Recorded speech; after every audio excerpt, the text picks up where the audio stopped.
Promises Made, Promises Kept rally with your president, Donald Trump. Live coverage from Latrobe, Pennsylvania begins now.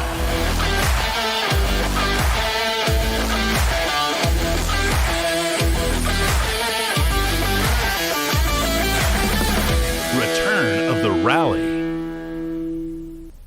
Hello and welcome to America's Voice News. I'm Tudor Dixon, and this is a live coverage of President Trump's rally in Latrobe, Pennsylvania. We have our own Heather Mullins and David Zier on the ground at the rally. We have a great pre-show planned for you tonight. Not only will we be watching as folks pile into that airport hangar where the president will be speaking tonight, we will be covering the latest news and bringing in our own Ben Bergquam, and we have some great interviews for you as well. But first, let's head out to Latrobe where we have some folks standing by. David, tell me, how's it going out there on the ground? Good evening, Tudor. The hangar is packed as usual. You know, they're getting rowdy. People are getting back in the groove, since the Trump rallies restarted. So it's very exciting. Sean Parnell came out and spoke earlier, and he's running for Congress in the 17th District against Connor Lamb. And if you remember, Connor Lamb, I think, won in that special election, and he's a Democrat, and he said he was going to, be like a loyal NRA guy, and he didn't. Now he has an F rating with the NRA. So Sean Parnell was blasting him pretty good, and Sean served in Afghanistan. He really got the crowd fired up. But one thing that really struck me today was that multiple people that we interviewed voted for Hillary Clinton in 2016 in Pennsylvania, and they've changed their mind. It's interesting. So you've actually seen a lot of Democrats that are there at the rally tonight that are going to see what the president has to say. Have they said they're definitely voting for the president?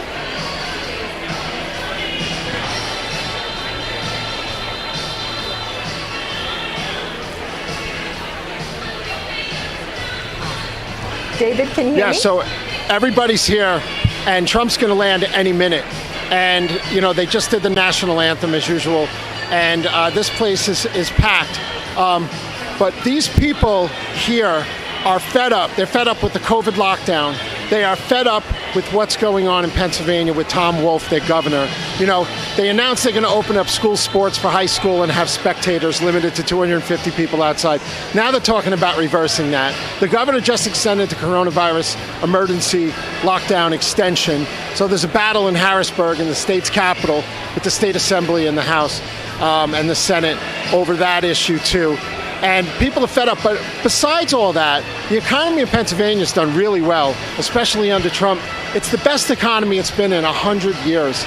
There's high tech in Pittsburgh, the fracking technology, the low cost of energy has attracted not only manufacturers here, but it's also attracted international companies to relocate to Pennsylvania. So it's an exciting crowd here. And this county, Latrobe County here, which is home of the banana split, and Mr. Rogers and Arnold Palmer, who Trump's good friends with, So we're going to throw back to Tudor. Thank you, David. And we actually have Heather Mullins out there on the ground as well. I know it's really loud there, Heather, as we go to you. I can hear the volume go up in my own ears, so I'm sure our viewers can tell that it is loud on the ground there. We know these rallies are always loud. Heather, how is it down there on the ground with the folks going to the rally? I love these rallies, Tudor. And you know what? Talking to all the people here in Pennsylvania, I've learned a lot about this state. One thing in particular, fracking. It means a lot to the people here. It means a lot to their economy. And that's one reason they support President Trump. We know Joe Biden has been very wishy-washy on this subject. In fact, back during the Democrats' primary debates, Senator Sanders came out saying he was essentially going to ban all fracking, which would completely destroy the economy here in Pennsylvania. And Joe Biden said, I agree with you. And so now he's sort of walking back those statements as Joe Biden tries to win over the people here in Pennsylvania, but they're not having it. They're backing the president for a number of reasons. Not only that, we saw a lot of veterans and pro-law enforcement voters come out here today who are really happy with the way that the president has been defending our law enforcement during these crazy, crazy times, advocating that we give them more funding, not less funding. And we actually even saw people here that were paid trolls coming to try to sabotage the president's rally. I mean, what the left is doing to try to ruin this movement that's pro-America is really sickening. And a lot of people here are of it. And in fact, they have a Democrat governor right now, Tom Wolf, who just extended their emergency declaration for their COVID response, shutting everything down for an additional 90 days, despite the fact that the legislature tried to overrule him. So it actually went before the Supreme Court that ultimately sided with the governor. And now you have the legislature looking to create a ballot initiative that will allow them, next time this happens, to overrule the governor, Tudor. As Trump supporters, have you seen protesters there? Has there been any violence? No, I haven't seen any protesters at all. The only thing I did see was the security team here at the rally escort a group of people who essentially came here as provocateurs. They purchased Trump gear so that they would blend in with the crowd, and they were all escorted out by security because these guys want to keep rally goers safe. They want to keep the president safe. And we've seen, what these protesters will do. When we had the president accepting his nomination and the way Rand Paul and other members that were there, were treated when they left. So they're not taking these matters lightly, and any chance they get, they are protecting the people at these rallies, and they're protecting the president. Excellent, Heather Mullins, thank you. We will be back down to you pretty soon. We want to cover some news stories. When Heather talks about those personal security or private security guards, this is not a joke. These guys are so physically fit. I got to tell you, when you go to one of these rallies and you are eating popcorn or candy and you look at one of them, you just immediately feel miserable because they have like these gigantic muscles. They're so strong. I think they work out and they protect the president. That's all they must do because they are hands down the most physically fit people on the planet. But I digress. Let's get back to the news. So I want to talk about Bitter Hillary.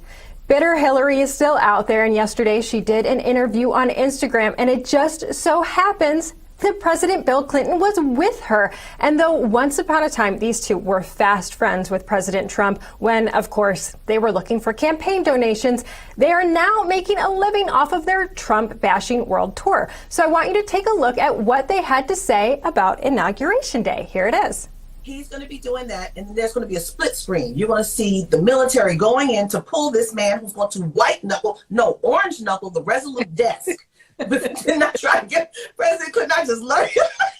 Yeah, well, no, I was just thinking, he probably won't even come to Biden's inauguration. He'd be stacking sandbags in front of the White House. Oh, he won't. Right. It's so disappointing to see former presidents speak so negatively about a sitting president. And I don't know that we've actually seen this in recent history where we have a former president laughing about the president not leaving the White House. And I think they've made it fairly clear that they're going to make sure that this election is fair. There's been a lot of concern as to whether or not this will be a fair election. And when they joke about this, you have to remember that those are the two people that are joking about it. And this is the woman who went up against him and then was unwilling to actually say she lost the election. Still to this day, she interviews and says that she won the election.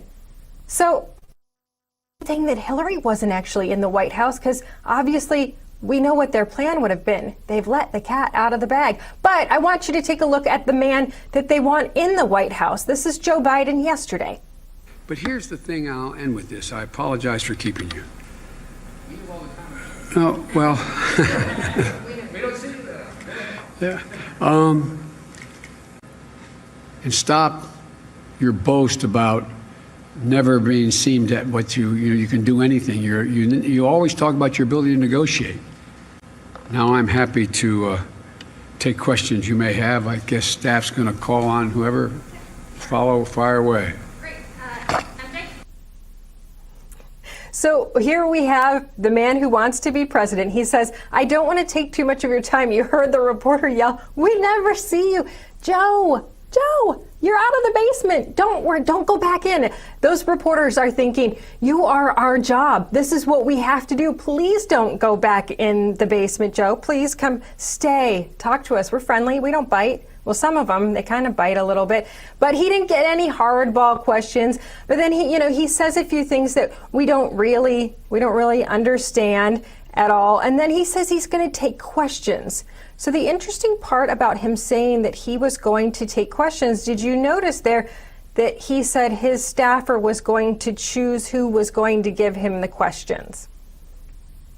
President Trump has never done that. So once again, I say that this is a totally new world for us as media, because when we look at Joe Biden, we don't get much out of him. We're not getting the constant connection that we have with our president. But Joe Biden is constantly telling us that this president isn't doing the right thing. He isn't handling things the right way. But interestingly, CNN had a nurse on who said something a little bit different. Take a listen.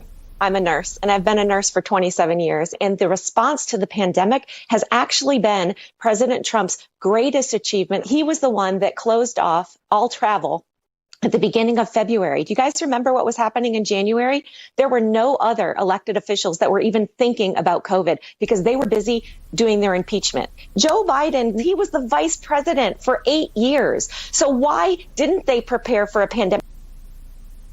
I think that nurse shocked the folks at CNN, but that attitude is the reason you will see so many people tonight at this rally and why you always see so many people at these rallies. The enthusiasm at these rallies is high, but the enthusiasm for this president across the country is high because of statements like that woman made. And I don't think that the Joe Biden campaign is going to have a super high amount of success by saying that the president failed miserably at coronavirus when you have medical experts out there saying that he did the exact right thing. We're going to take a short break and be right back with more live rally coverage from Latrobe, Pennsylvania. Don't go anywhere. We'll be right back. Promises made, promises kept rally with your president, Donald Trump. Live from Latrobe, Pennsylvania. Return of the rally. Brett Favre, legendary quarterback. Jerry Rice, legendary wide receiver. You ready for your weekly meeting? Yeah, we're ready. Let's do this. Let's stack the deck. When legends play, they wear Copperfit Advanced Back Pro. Copperfit's best-selling compression back support just got better with new double-band adjustable supports for customizable compression when you need it most. Since I put this on, I feel so much better. The core is the most important thing. To know that I'm stabilized here. Whatever I'm doing, I can give it 100%. 4 built-in stabilizing supports designed to improve posture and help reduce lower back stress and strain. You have back pain and it's affecting your everyday life. You do something. If you can find something to help you get back out and be active like Copperfit, go for it. Absolutely. Do not give up. A high-performance compression fabric infused with the powerful properties of copper, 360-degree flexible mobility, and lightweight, durable construction. Nothing more painful than having back pains. If you're aching, if you feel like you can't work out anymore, you can. And that's with Copperfit. Yeah. It's for all of us who still want to be active, still want to compete. Way to go. That's what I'm talking about. Man, this really does feel good. It feels to me like the fountain of youth. Copperfit's best-selling back support just got bigger, badder, and better. Or call 1-800-944-5851. Or on the web at advancedbackpro.com. Get yours now for only $19.99. This does feel good. That's what I've been saying. You think it was fair? It was fun. Play for the love of the game. Copperfit, live limitless. This is the kind of card that has America talking. With it, people with Medicare are getting all-in-one coverage for their doctor visits, hospital care, prescription drugs, and more. This kind of insurance, called Medicare Part C, may also cover dental care, eyeglasses, hearing aids, fitness programs, vitamins, even healthy meals and rides to the doctor. With this kind of coverage, you do not need a Medicare supplement insurance plan. You will access your benefits through your Medicare Part C plan for one low and oftentimes $0 monthly plan premium. You deserve to get the most from your Medicare benefits. Call now for free information that may help you get more coverage for less money. There is no obligation to enroll. Whether for yourself or someone you love, Call the number on the screen now. Call now. Promises made, promises kept rally with your president, Donald Trump. Live from Latrobe, Pennsylvania. Return of the rally. Welcome back to America's Voice News. It's rally night in Latrobe, Pennsylvania, and we have all the best coverage for you right here at America's Voice News. Thank you for spending your evening with me. I want to head back out to Pennsylvania and check on David Zier. David, tell me what you think about all of this chaos and unrest in the country, and how is that affecting these rally goers? So, Tudor, I lost you for a minute there, but I wanted to talk to you about, people here voted for Hillary in 2016, and now they're voting for Trump. And they're really upset about what's going on here. This black guy this afternoon is from Butler County, just north of here, and he won't vote for the Democrats because he thinks they lost control.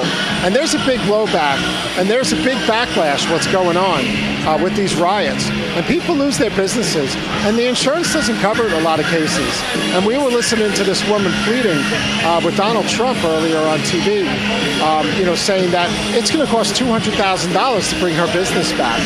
So, people are really upset, and I think it's a sea change that Democrats are going to move towards Trump, and the Democrats can't keep up with the side of their party and the leftists and the progressives and the Antifa guys and the BLM guys. I think they're a runaway train, and the Democrats might be in trouble because of that. I'm sorry I lost the audio with you, but I just wanted to finish that. No, that was what I asked you about, David. So you're even seeing people there in Pennsylvania who are upset about this, because I think people forget, or at least maybe the Democrats are forgetting, that this is really the land of small business. This is the land of entrepreneurship. So when people see businesses in one city get trashed, it seems as though you're telling me that people across the country that have small businesses are upset by that. Is that what you're saying?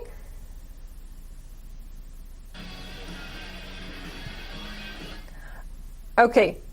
We lost David for a second, but we do have an interview from earlier in the day out there at the rally. So I want to play that for you now, and then we'll see if we can get David back. Here it is. His name is Michael Fullard. Now, Michael has a unique situation, right? Back in the 2016 election, he actually voted for Hillary. So, Michael, can you tell us a little bit about how you made that switch from Hillary to President Trump? Well, after I seen the policies, the policy change, it was easy to switch. I mean, after Hillary didn't get in, of course, once Trump got in, it was easy to change over. Yeah. So what ultimately helped you realize what decisions from the president? Well, from him, once I seen all the different things he did for the black colleges, and he did different things for black businesses, it made it easy to want to vote for him. So when you see in sort of some of the other mainstream news networks where they're criticizing him, saying that he hasn't done anything for the black community or that he's racist, what goes through your mind? I think it's crazy, and I can't. It's unbelievable to see that the news is so biased that they're not giving us an honest opinion on both sides. They're just giving us one side. Yeah, and so what are you most excited to hear him talk about tonight? I'm just excited to be here. This is my first time ever being at a rally. Just to know that I'm ever going to be able to get in, it's going to be awesome. Yeah, and everyone here, I imagine, has embraced you with that positive energy. And wait till you get over to the crowd, the big crowd. It is unlike anything you've ever experienced. I'm looking forward to it. Like I said, this is my first time, so I'm really looking forward to it. We're really happy to have you here. We're happy to have you on America's Voice News. It's definitely exciting the first time you go to one of these rallies. I have to say, the first time I went, I could not have imagined how exciting it would be and how much energy there would be. But it's interesting, that interview, because polls came out this week saying that President Trump has 20% of black voters that are going to vote for him. Remember, in 2016, he only had 8%. 20% for a Republican is very high. I want to go back out to David Zier. David, we're seeing a higher number. I was just saying the polls are increasing for black voters for Trump. Do you think that the chaos in the country is also causing these black voters to change their party as well? I don't think there's any doubt about it, because they've been the victims of the riots, and there's all races rioting in the streets, whether they're BLM or they're Antifa. They're burning down businesses, neighborhood businesses, and these, that took generations to build up. And these people are really suffering.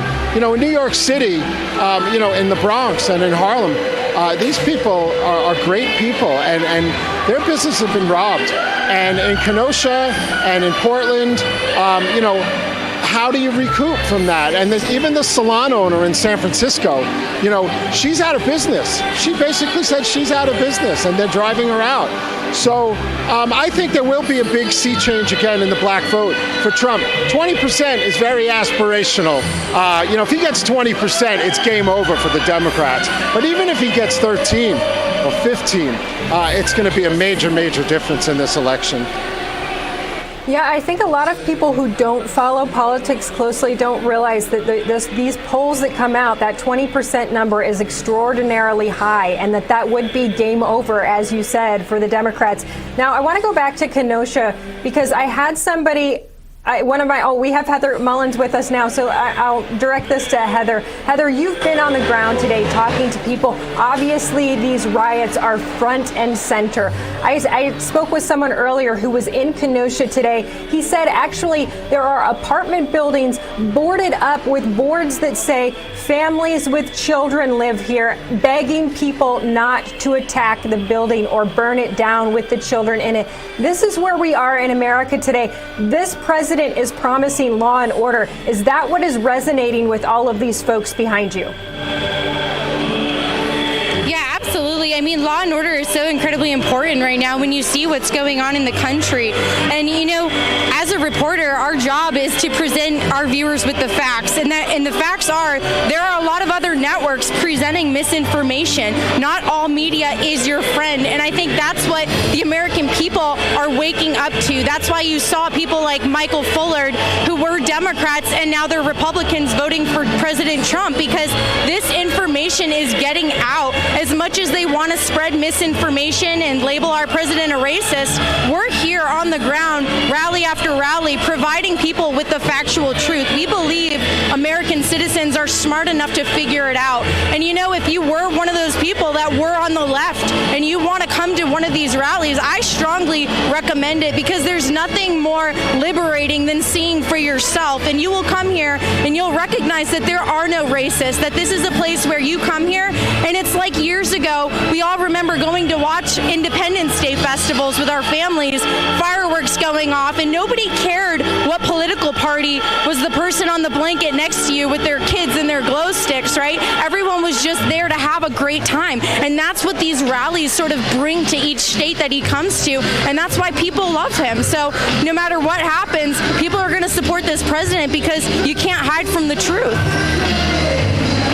Heather Mullins, David Zier, thank you so much for giving us the latest scoop on the rally. And it definitely looks like the enthusiasm is there for the president, and it's not dying down, which is really why I believe we're seeing more and more of Joe Biden. He's out on the road for a change. This is something that we really have not historically seen with him. He said that he was going to run his campaign from the basement, but he is not running his campaign from the basement. One person that we usually see out on the road but is not out on the road now is our own Ben Berkwam. I want to bring Ben in to talk to me about what's going on in Portland. Usually we're at these rallies together, Ben, so I'm a little bit sad that I haven't been able to babysit you in a really long time, but I'm happy that I at least have you. And I say that because going someplace with Ben, you are always chasing Ben down, which is great because Ben gets the best footage and he's always in all of the best places. But when you're traveling with him, it is a little bit difficult. I always pick on you for that because it's true. Thank you. You know what? God makes us, we all have different gifts and abilities and talents and competitive advantages. And that, one of mine is when I'm out there at those rallies, I can't wait for the next one because I have a feeling I might be there.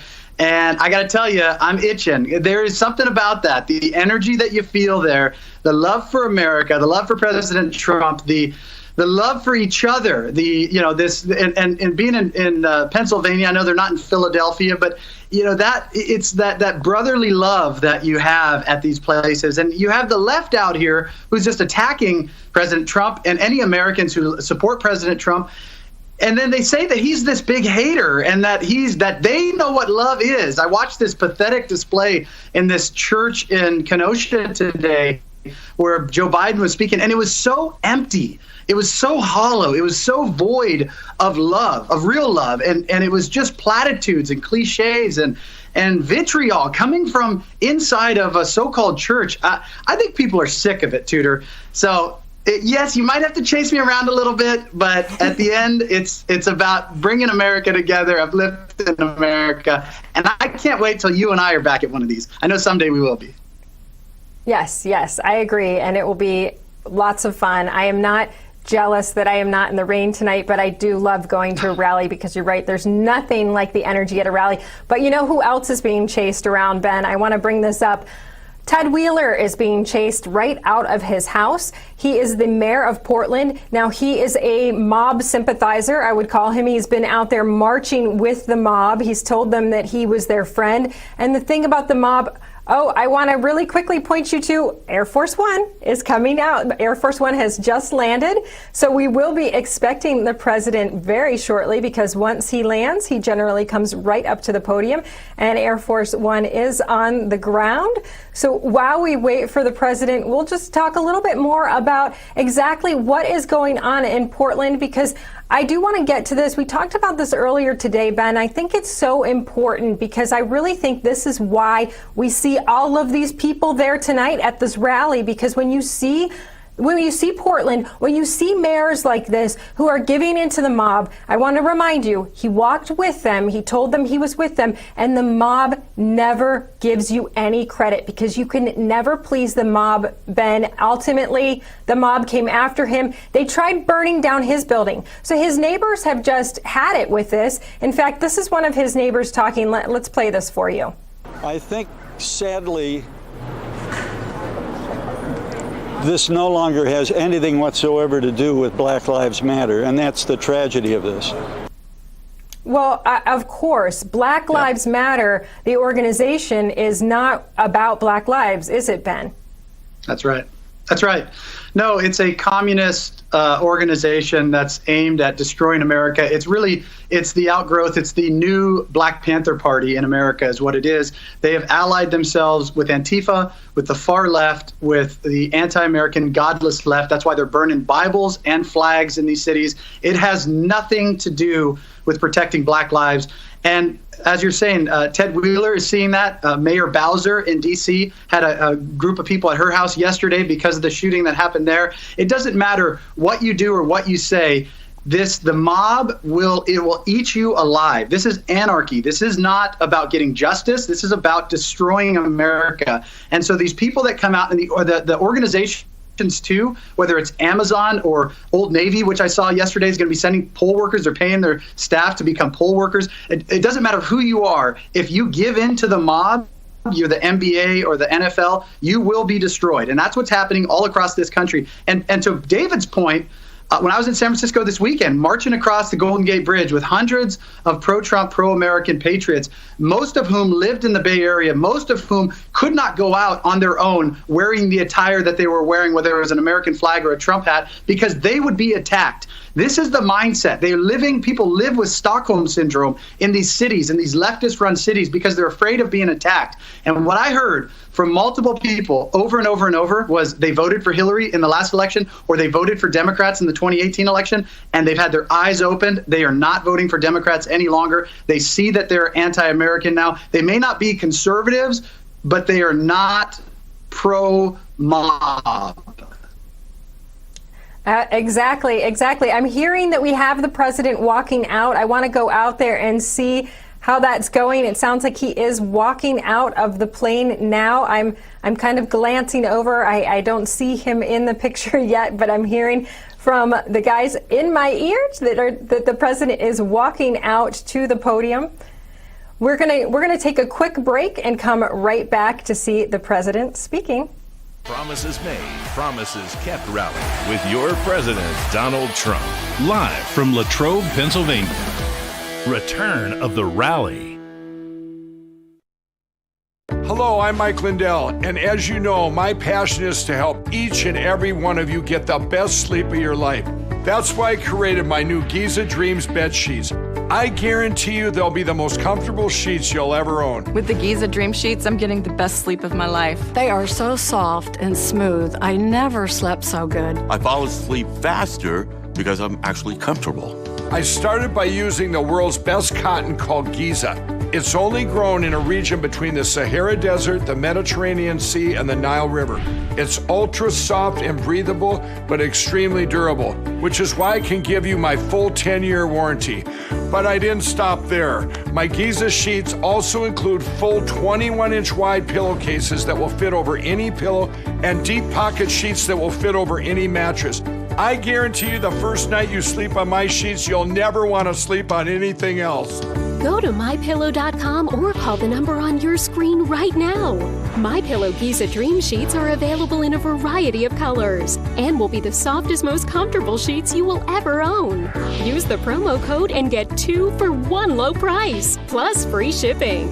Giza Dreams are made with the finest, most sought-after cotton in the world. Giza cotton was once reserved for only the finest dress shirts, but is now available in Mike's Giza Dream Sheets. They feature a beautiful silky sateen weave that helps keep you cool and comfortable all night long. With the Giza Dream Sheets, I'm getting the best rest of my life. I love my Giza Dream Sheets. Go to MyPillow.com or call the number on your screen right now to get your very own MyPillow Giza Dream Sheets. Use the promo code and Mike will give you a very special 2 for 1 low price and free shipping. That's right, get 2 for 1 low price and free shipping. Call or go online now. For the best night's sleep in the whole wide world, visit MyPillow.com.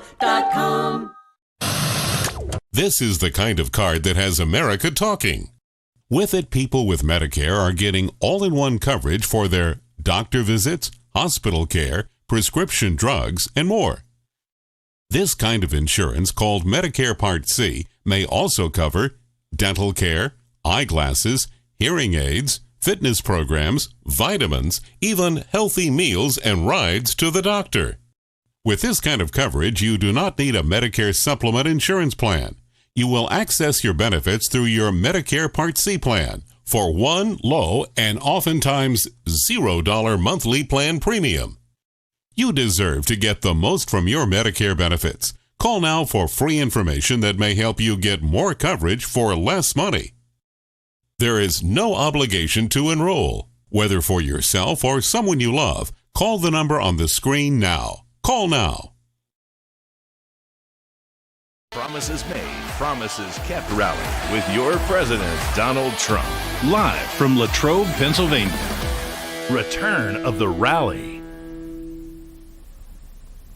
Welcome back to America's Voice News for Rally Night in Latrobe, Pennsylvania. If you're watching, you know we have all the best coverage for you right here at America's Voice News. So quick, call your friends and tell them to turn America's Voice on right now before the president gets up to that podium. He's walking out, but we want you and all your friends to be watching because this is the best coverage around. Right now, before he gets there, we are going to head back out to Heather Mullins. She is on the ground out there in Latrobe. And I want to ask her what it's like out there on the ground right now when the president landed. Heather, what was the reaction? Generally, when the plane lands, it's a pretty big one. What was it like? Oh, my God. So Air Force One just touched down moments ago, and it was incredible. Everyone started cheering, and then it drove by a second time, and everyone started cheering again. And then, the guy went on the loudspeaker and said Air Force One is pulling up, and oh my God, I can't even describe this feeling. It's just like this patriotic, just overwhelming, euphoric feeling that you get where everyone here is celebrating and excited to hear him speak. And I can't imagine Joe Biden walking into a room and giving people this feeling. It's something that the president has that's sort of unique to him. You know, he can capture an audience. He can take everyone here and just make them happy, that happiness that America needs again. And I'm really excited, and God, Tudor, I wish you were here. Well, Joe Biden, for example, was in Kenosha today, and I can tell you from people that I know were there was not a line around the block waiting to try to get in and see him. In fact, I don't think you're even allowed to go in and see Joe Biden because he has those, hula hoops on the ground, I think, where people have to stay like 12 feet apart, I'm pretty sure. So this doesn't happen for Joe Biden. Maybe that's the excuse, is coronavirus. But it looks like people are pretty jazzed. And the president, I see that the door is open. It seems as though the president is about to come out. What are you expecting to hear from the president tonight, Heather? I'm really expecting him to sort of address Pennsylvania, because Pennsylvania, like I said earlier, it's a big fracking state, right? We also know that the governor here is trying to keep the economy closed. And we've heard President Trump in interviews before mention these Democrat governors wanting to shut down the economy, specifically because the third quarter numbers for the economy come out right before the election. So there's a lot of people that think that, just like the president thinks, that they're doing this in an attempt to make the economic numbers low to make him look bad for political gain. And this is something you see continuously from the left. The lies, there's no low that they won't stoop to in order to win an election. And so I think when he's going to address the crowd tonight, he's going to set a lot of records straight, and I think he's going to really do well here in Pennsylvania, Tudor. Absolutely. I think that this administration has fought back against what they see as lies, really, from the left. They have fought back very hard against that. In fact, today at the press conference with Kayleigh McEnany, she actually had the Speaker of the House playing over and over again on a loop, walking into that salon. We know that the Speaker came out today and said that she was set up going to that salon. Well, this is something that the administration is not thrilled with. They're not going to listen to that kind of talk. We have Ben Bergquam in here. I want to bring Ben in. Ben, you are in California. Now, I assume that your wife is probably pretty in tune to when salons are open and when they're not, because I know that the women that I have been around here have been wondering, when can we do certain things at salons? Now, in Michigan, they're open. There are very strict rules. We know what they are. Do you believe that the Speaker thought she was set up? No, the Speaker is a liar. She knew exactly what she was doing, just like Gavin Newsom keeping his winery open while he shut down other businesses, just like Gavin Newsom going this entire time and getting private haircuts at salons. I know people up in the area that say they've seen him going in and doing the exact same thing. What we've learned about Democrats is that they tend to be hypocrites. They will tell you how you need to live your life and me how I need to live my life, but they live however the heck they want to live. They live above it. It's this elitist mentality. And that is why, while we're sitting here, President Trump, Air Force One is right there. I think it's actually Air Force Two is sitting right there. He's about to come out, and there's thousands of people lined up, waiting to see him, excited as Heather's talking about. You don't have that energy for Joe Biden because it's a fraud. It's the difference between a diamond and a cubic zirconian. If somebody gave you a 10-carat diamond, you'd be ecstatic. Somebody gives you a 10-carat cubic zirconian, whatever. That's Trump. Trump is the diamond. Biden is the cubic zirconian, and so are the Democrats. People are seeing through this facade, the lie that is the left. And Nancy Pelosi knew exactly what she was doing. And I love that the salon owner came out and called her out on it. What I don't like is seeing this cancel mentality, this cancel culture going after this salon owner and Nancy Pelosi egging it on. You can see who the enemies of small businesses are simply by Nancy Pelosi's reaction. She should have said, I'm sorry. You got me. We shut down these businesses. You were destroying these businesses. I was wrong. Instead, she says she was set up. It's pathetic. Yeah. I think it's interesting what you call out, because we have that Philadelphia mayor who has all of the restaurants shut down in Philadelphia. Last week, he gets caught eating in Maryland inside of a restaurant with no mask on. Even in Michigan, we had a man go up to Governor Whitmer while she was at a volunteer donation event, and he said, I am in real trouble. I can't get unemployment. We had a long period of time where nobody could get unemployment. I'm out of work. What can you do to help us? And she said, well, I can give you a hot dog. That's how heartless these people are. Now we see the president is walking out right now. He's walking down the stairs. He will be at the podium shortly. We know this president likes to walk out and wave to the crowd. He loves to make sure that they get to see him. In fact, at the last rally, he came out, waved to the crowd, got up there and started talking about right to try. He started talking about right to try. We have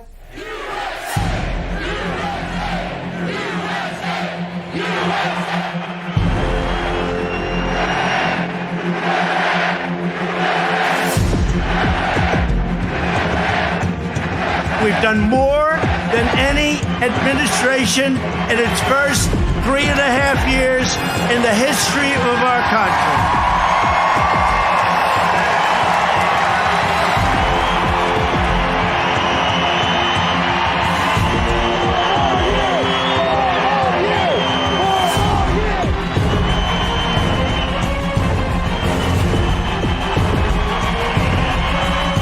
America is winning again like never before, and America is respected again, respected at the highest level.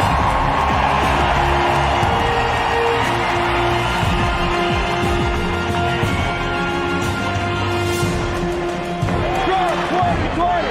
Trump 2020!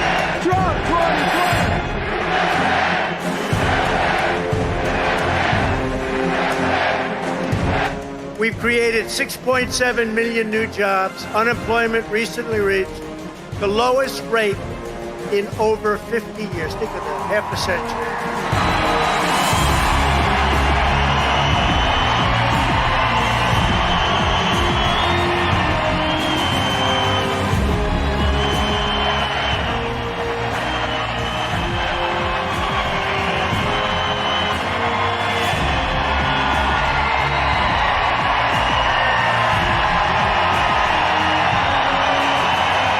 Make this promise.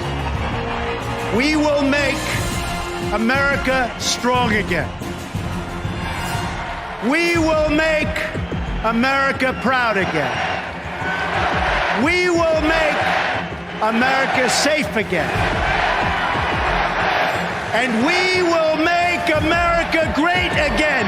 God bless you. Thank you, Pennsylvania, very much. I'm thrilled to be in Latrobe, the home of the late, great, my friend, Arnold Palmer. What a great guy he was. What a great guy. Thank you very much. 61 days from now, we're going to win the Commonwealth of Pennsylvania. And we are going to win 4 more years in the White House.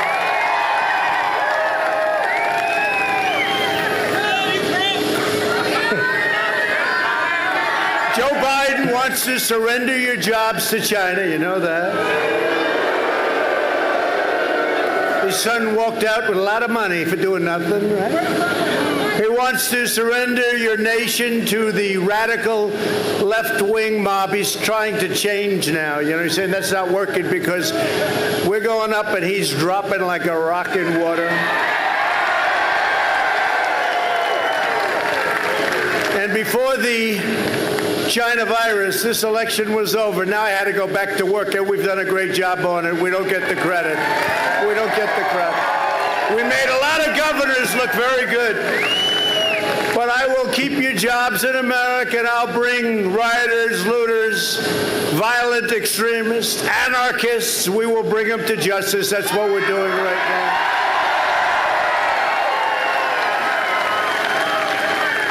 We have over 400 right now under arrest. These are bad people. Over the last 3.5 years, we've secured America's borders, fixed our broken trade deals, rebuilt the United States military, obliterated the ISIS caliphate 100%, secured American energy independence, and built the single greatest economy in the history of the world. And now we're going to do it again. Have to do it again. Got to do it again. And it's happening. You see what's happening. Job numbers, retail sale numbers are all at records. It's happening. It's happening very fast. It's actually happening in a super V, not a V. It's a super V. And you'll see that, and big numbers are coming out and have come out. And just watch your set or watch your newspaper, read your newspaper. You're seeing numbers that, Congressman, we haven't seen those numbers ever before, actually. We've never seen them. And by the way, we have record stock markets. We have record everything. You're going to have an incredible economic year next year. Your stocks are going up. Your 401ks are through the roof. Had a little pause today.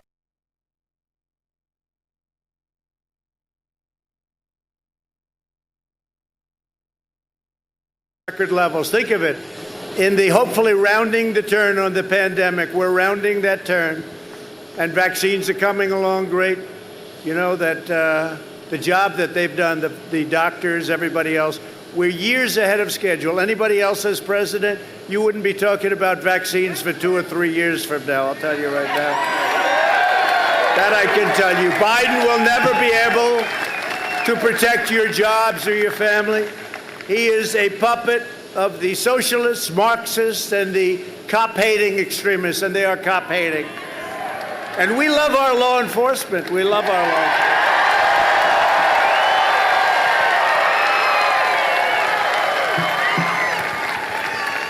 And by the way, we have, I don't know if you saw this, if there's any way of you seeing it, we have thousands of people behind this hangar, thousands, and we're trying to get them in. And I'd love to get them in. I mean, it's an airport. Let them go to the runways, okay? Let them in. We have, I mean, literally we landed. I actually thought that was the crowd. You know, we're doing the hangar thing now because the arenas can't do it because of the pandemic for a little while. But in certain ways, I like this better. I don't have to travel. I get off the plane, I make a speech, I get the hell out of here, right? Now these are great. You remember the last days before the campaign? I'd do a lot of them a day. Get off that plane. It was a little different plane. It was black and white instead of the blue and white. But we had some time, and that was an important day, and that was an important year, 2016. But I will tell you, the election that we have coming up is the single most important election in the history of this country. And we had a level of enthusiasm. I mean, even look today, with all going on, look at the kind of crowds we have. And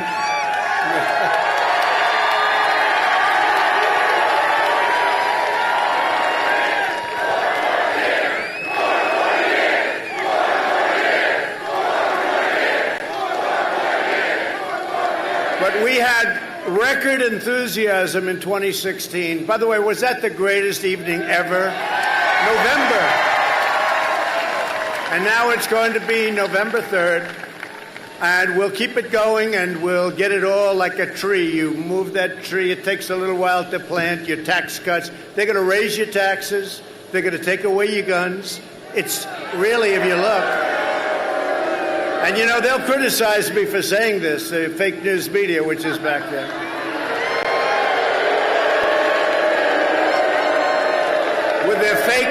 With their fake polls. The same as last year. We could just put it all on tape. The fake polls, the fake everything. You know, they're called suppression polls. They're meant to make you depressed. Are you depressed? You don't look depressed. The real numbers, and we have the real numbers, we're leading everywhere. We are leading everywhere. I'll tell you, I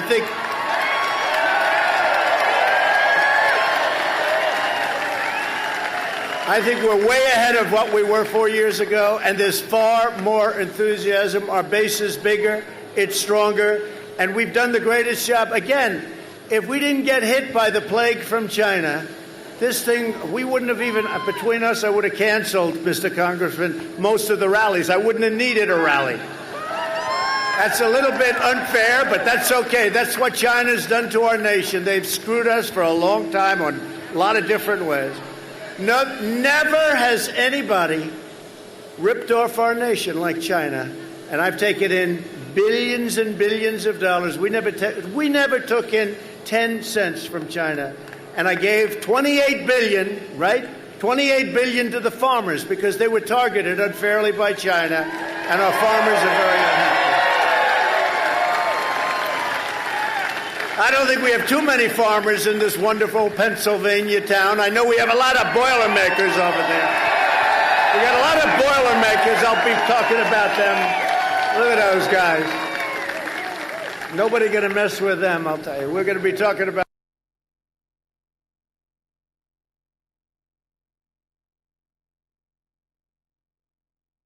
enforcement in Democrat-run cities all, burned down businesses, terrorized civilians, and just recently marched through the streets chanting "Death to America." This is what we have, death to America. And by the way, we could end it like immediately. You saw what we did in Wisconsin. It ended. Took a while for the governor. You know, they have to ask us in. It's like otherwise we have to do something much bigger, and it's totally unnecessary. The National Guard's fantastic. I went to see him 2 days ago. Biden went there today. There was nobody there. There was nobody there. He was a little late. I was going to say, hey, listen, we ended that problem. But we could end it in Portland. Wise guys in Portland. Anarchists. They're agitators. They're looters. I'll tell you, we could end it in Portland in a half an hour. We did it in Seattle. We told them, we're coming in. You either end it or we're coming in. Congressman, we were going in the next day. We were all set. I was actually disappointed, to be honest. They ended it in Seattle. They took over 20% of the city. Do you believe this? And the mayor said, no, it's going to be a summer of love. These people are crazy. So we end them very quickly. We end them very quickly. And now what we're doing is we're holding back funds for cities that don't know what they're doing, where they allow crime to run rampant.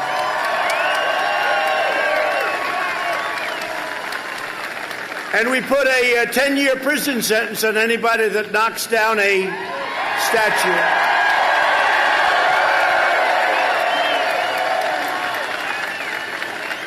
I took out an old ordinance, a very old one, because today in Congress you don't get things like that. Today they think that you should just have no cash bail. You know, they do the no cash bail. You kill somebody, there's no bail. Don't worry about it. Go out. But I took out an old ordinance. I gave a new executive order. It says 10 years in prison. And amazingly, that was like 3.5 months ago. And they were having a big march on Washington, march elsewhere. And amazingly, that was the end of the statues coming down. No statues. And we're actually prosecuting people for having done it. We made it retroactive to the beginning. Terrible. And by the way, the state statues and monuments, they have to do the same thing. It's real easy. But the rioters that want Biden to win, they want him to win because their agenda is an agenda. It's what they want. It's the craziest thing I've ever seen. They both want to cut funding for police. They want to end that cash bail. They want to hire far-left prosecutors and judges and let the criminals run wild. The radical left district attorney in Portland, Mike Schmidt, his name is, has released hundreds of rioters and announced that anyone arrested for interfering with police officers, disorderly conduct, criminal trespass, rioting, and other offenses will not be prosecuted under any circumstance. Oh, it's worse. It's worse. You have somebody in Philadelphia who's worse, right? Worse. In his manifesto with Bernie Sanders, that's what it is. Biden agreed to all these things. You know, you notice now? No, I never said about fracking. I never said, if you don't do fracking in Pennsylvania, 900,000 jobs and your energy bills will triple. Other than that, I don't think you should have it, okay? No, but he said in the manifesto, plus he said many times, you know, we put on the clip yesterday where no fracking, no this, no that. I mean, no guns. How about guns? No guns, no Second Amendment. Biden has pledged to appoint prosecutors who will extend these insane far-left policies nationwide. That's what he's done. That's called the manifesto. He agreed to all this stuff.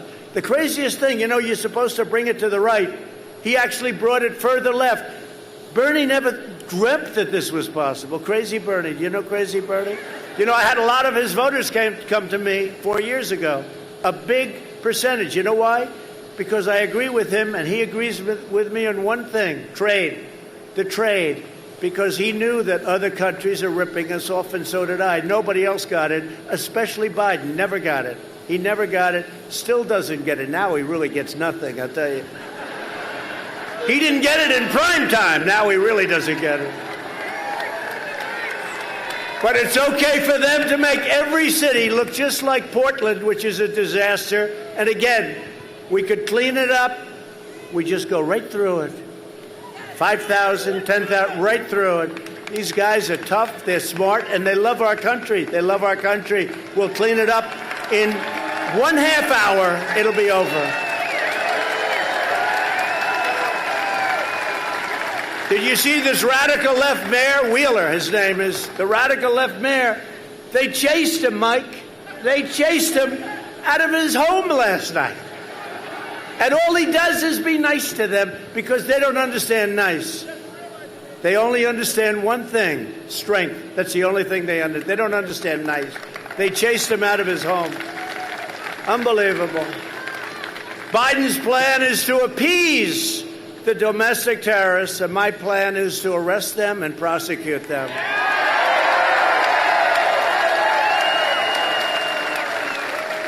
And I will always defend law-abiding citizens. That's why the rioters are voting for Biden and the law enforcement people. You know, we have it from everybody. We just got the sheriffs in Florida, all of them. We got Ohio, we got Texas, we got North Carolina, we got South Carolina. We got everybody. I don't know if there's anybody, and I see Rick Perry right there. Rick Perry, what are you doing here, Rick? Rick Perry, one of the greats. But they're all voting for me. This election is about safety, and this election is about jobs. Today I'm delighted to accept a very, very special endorsement from people I like. Sort of grew up with these people. I don't know what it is, the relationship we have with all of us. With all of us. But I'm getting an endorsement tonight from some very, very special people. They work hard. They do great. We really put them back to work because this state was in trouble. And last year, you had the single greatest year, economic year, in the history of your whole operation, right? Of your whole operation. You've never had anything like that. This has been your greatest. This has been, prior to the plague coming in, it's been the Commonwealth's greatest. Can we ever call the Commonwealth a state? You got two places. And you always have to say, well, wait a minute. Is this one a Commonwealth? Two places. You know what the other place is? Name it. Huh? That's right. How did you know that, Congressman? Huh? But this Commonwealth, it's a great Commonwealth. It's a great place. And the Boilermakers local union, Local 154 of the Boilermakers. They chartered in Pittsburgh 125 years ago. None of you are around to see it. And it now represents members in Pennsylvania, Ohio, and West Virginia. And I want to thank John Hughes and the Boilermakers here today. It's a great honor to have you. Who's John? Where the hell is John? Stand up, John. John, we appreciate it. We appreciate it.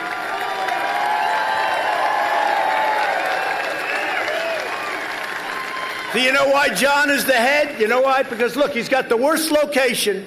I say, where's John? I'm looking in the front row. He's in. Put up your hand, John. Look at that guy. He's great. You got my vote, John. Hey, Boilermakers, thank you. What a job you do. You're the heart of this country. You really are. Thank you very much. That's a great endorsement. That's a great endorsement. Joe Biden spent the last 47 years shipping Pennsylvania jobs to China and foreign nations. And I've spent the last 4 years bringing them back home, and we're bringing them back home. Bringing a lot of things back home. I ended the last administration's 8-year pure war on Pennsylvania oil and coal and fracking and national. If you look at this, the natural gas, what they've done to this state, what they were doing to this state, it was sort of easy. I just opened it up and I said, do it.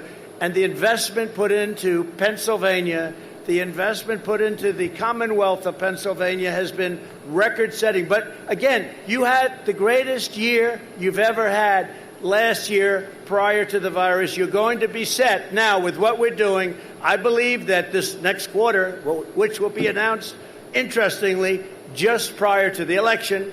So I'm putting myself in the line, but I know what's going to happen. The numbers are going to be great. And next year is going to be one of the greatest years, not only for Pennsylvania, but for the entire country.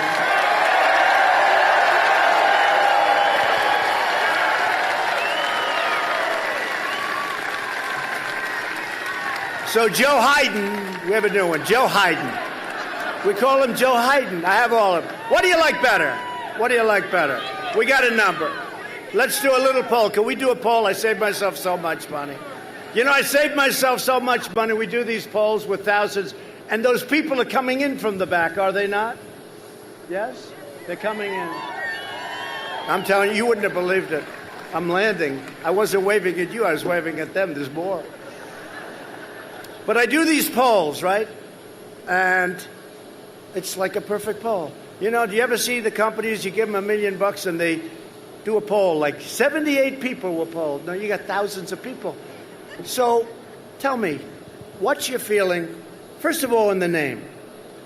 What's it? You like MAGA, Make America Great Again? Yes? Huh? Oh, you are the one, you are a man, I made you famous today. You said the nicest things about me.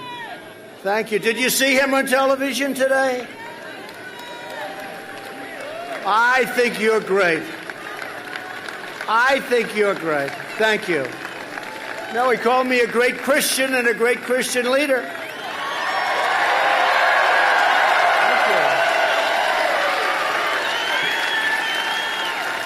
Thank you. But he did say I wasn't perfect. But that's okay. I said thank you anyway, right? No, that was really great. That was really great.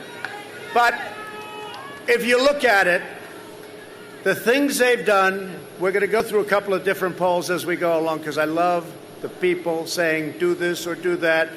But one of the things I got you out of is this thing sounds so good, but it's so bad. It's a ripoff of our country, the so-called Paris Climate Accord. It's a disaster, a death sentence. It's a death sentence for your energy jobs. I took it out. I withdrew from that calamity. Biden pledged to reinstate it. It's going to cost you billions and billions of dollars.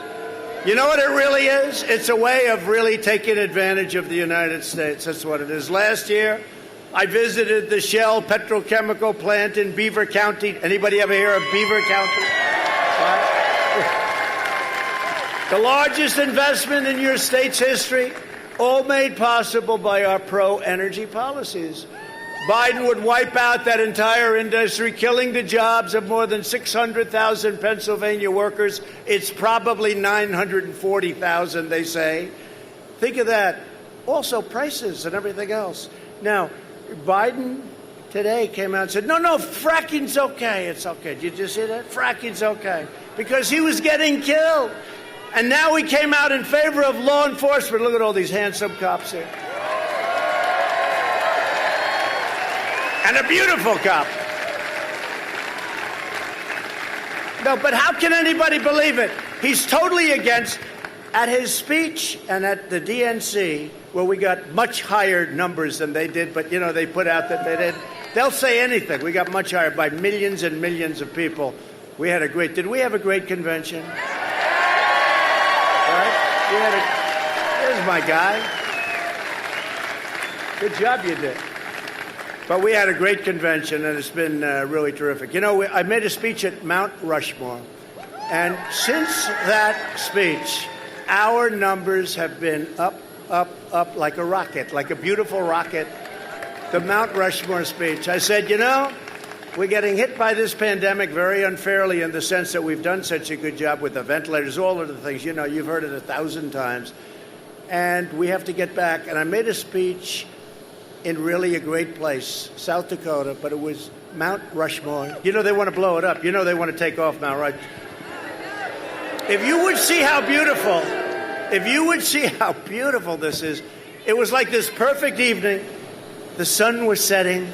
The faces of these great, great, majestic heroes of our country, right? Heroes of our country.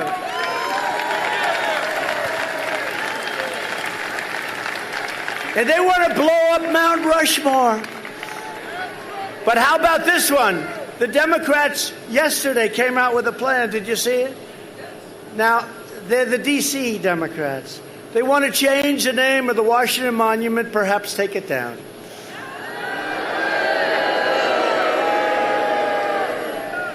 Thomas Jefferson, pretty good Thomas Jefferson, right? You could forget about ever hearing that name again. Abraham Lincoln, you could forget about it.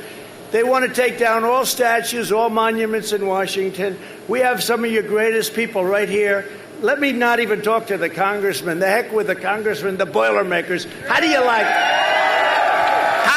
the idea of taking down our statues to our great George Washington, Thomas Jefferson, Abraham Lincoln, Andrew Jackson, all of them? I don't think the Boilermakers.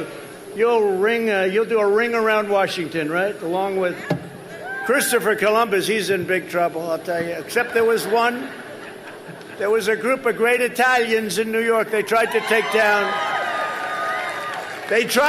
down Christopher Columbus statue in New York. You saw what happened, right?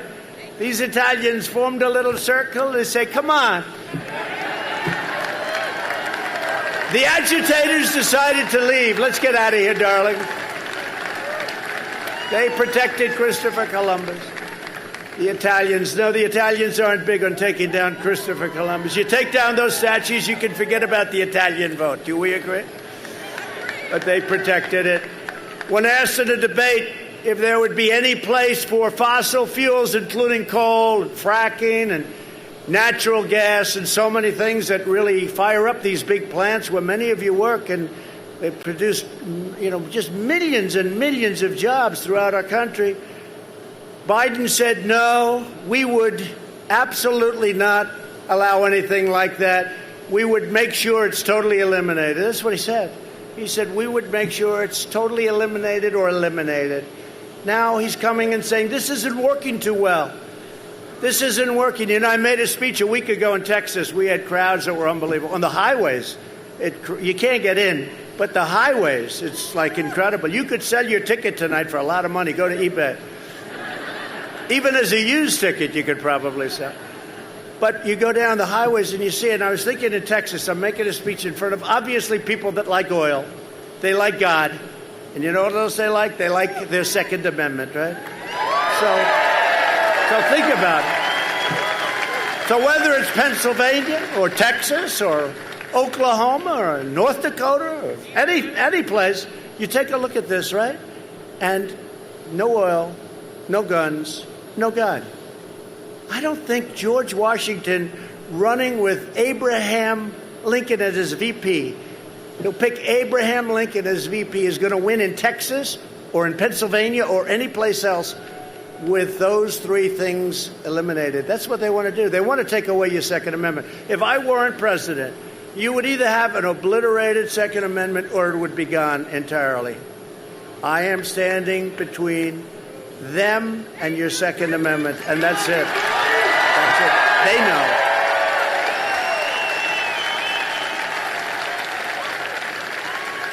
He put Beto in charge of guns. Beto's in charge. He wants to get rid of everything. Beto, that's a beauty. Remember, he said, I was born for this. Anybody that says they're born for this, remember Beto? He was on the cover of a magazine. I won't mention the magazine. They're back there. It's a total phony magazine. But he was on the cover of the magazine. And he said, I was born to run for president. He was born for it. I was born. Anybody that gets that carried away, that was when he was doing well. Since then, he's cratered. Ever since he made that statement, he's looked very bad. But he's, take a look at what he says about guns. And he got put in charge of guns. So I guess Biden pretty soon is going to be coming out saying, no, I never said that. Check out all of the statement he's made on everything. And now he's going the opposite way. But he's agreed to the manifesto entirely, so maybe he'll do that. And then he figures later on he'll go, but everything he said is right, because he has no control over what's happening. The radical left has captured the party. They even elected a person that nobody ever heard of, a senator, it's been a while, against a young, good-looking Kennedy by 10 points in Massachusetts. Did you know Kennedy lost in Massachusetts? You know why? Because he wasn't a radical left. He was like a semi-normal person, just slightly left. No, but think of it. This is what's happened, and this is really what's happened. If you're not a radical lefty, meaning guns, meaning fossil fuels, they want wind. You know, to make the windmill, which are made mostly in China and in Germany, by the way, to make it, so much emission is let out that it's more than you can ever save. It's just the craziest thing. Also, I am truly an environmentalist. But you have to understand, when we do things and they don't, and we clean, and it's very expensive to do that, and they don't, and we have this massive planet, and China, India, Russia, Germany, all these places, it's fuming up, and we're doing our job and beautiful. No, they have to do it also. Otherwise, it just doesn't work the way it's supposed to.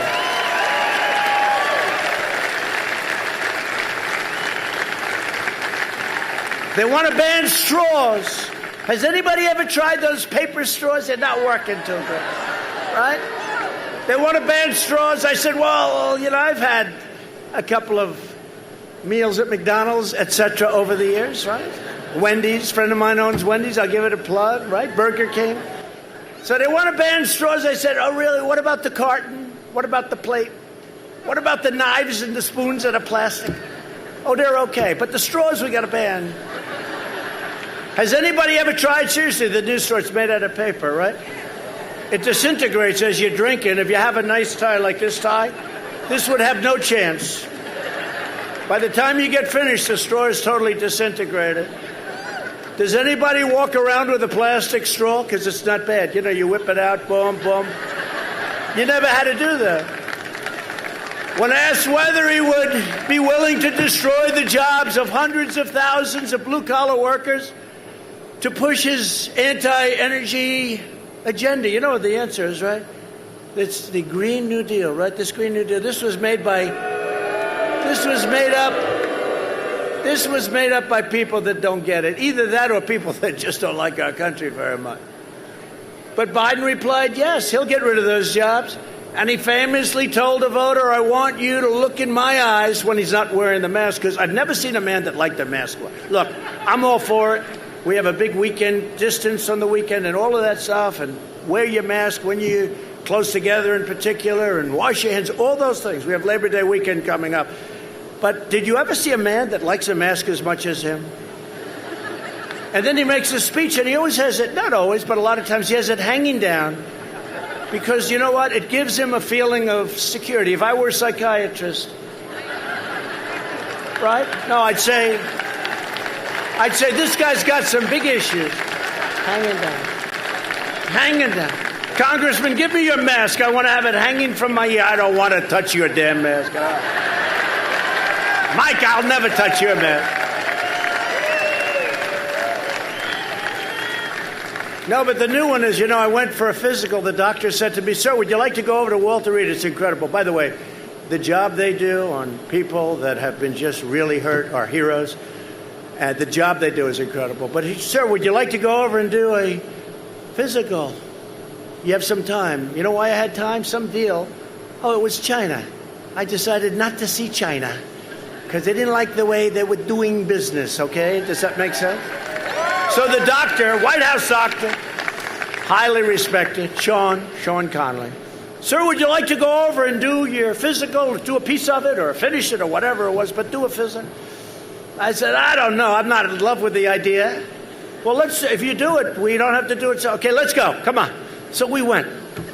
And we're driving. Now, you have to understand there are like 100 cars. You see what happens here. It's like the plane times 50. So the cars are driving all over. It's about a 20-minute drive. And we get to the hospital. I get out. I was there probably for an hour and a half, 2 hours. And then yesterday I read that I had strokes. CNN, fake news CNN right there.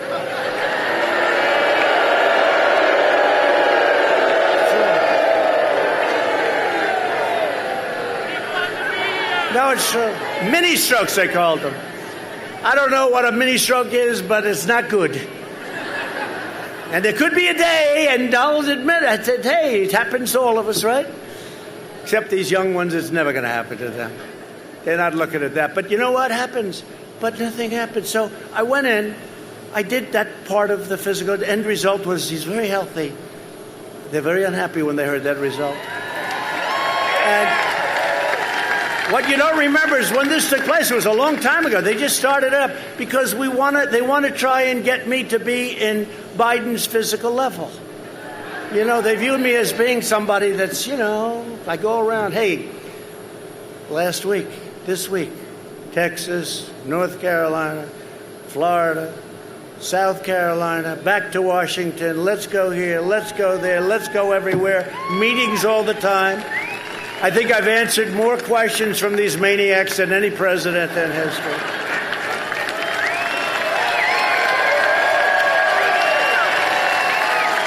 And mean questions. I watched Biden yesterday, so he hasn't answered questions in, 2 months or something. And yesterday, he took a couple, and they were setups like I've never seen.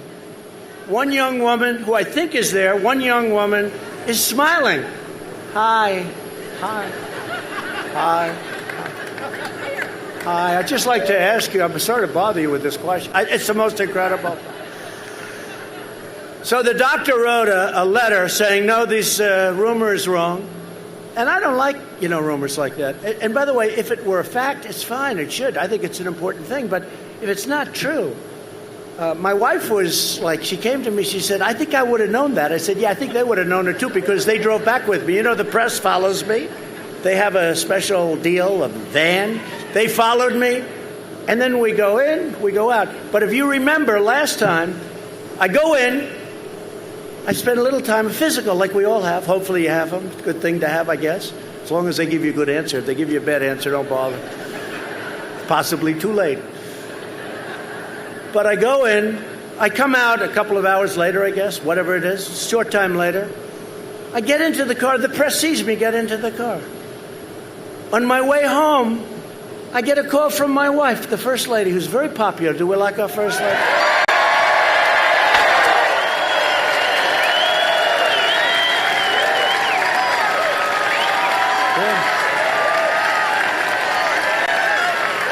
She's very popular. She's a great person, a great woman. She said, darling, are you okay? I go, why do you ask? She said, they're reporting that you had a heart attack. Now, you have to understand, I'm driving in a car which is about, 6 cars in front of the press, because they have a big car. There are a lot of them, and we try and give them as little room as possible, make it uncomfortable. But they're right behind me, so they know I got in. And CNN reported that I had a heart attack. That was the same visit, and that didn't work. No, it's unbelievable. CNN reported I had a heart attack, so my wife was concerned. I said, no, not that I know of. And if I did, I think I'd be back there. No, I'll be home in 15 minutes, darling. Thank you for caring. It's always nice. It's always nice. She sounded relieved. That's good. When your wife sounds relieved. But she said, I wonder how that happened. Why did they do that? Because they're fake news. So I go in, and that rumor lasted for a little while, like a day or two. It lasted for a little while, no matter what I did. I walk, I'm in the same motorcade. I go in, and I go out. They know I'm in the motorcade. I actually have to report it, but I'm in the motorcade. And they said I had a cut. One of them said it was a massive heart attack. Think of it. Again, it could happen someday, okay? And when it does, I hope things work out. But they knew I'm in the motorcade, and yet they reported it anyway because they're fake news. Now, for the same visit, that was the same. That was the stupidest thing. From now on, when I go for a physical or something or go to the hospital, announce it. because this was a quick thing. The doctor, he got me in a lot of trouble. He's a great doctor. I said, no more surprise visits to the hospital where we do a little work because we have some time. But so now, the same visit, they started yesterday because some joker from the New York Times, who's a third-rate reporter, writes a book. And he said, the vice president was prepared to take over the reins because they thought the president was going to go, I guess, under anesthesia. Do they still call it? In the old days, they called it anesthesia. It's essentially the same thing. I don't want to get into a situation like where Biden used record player.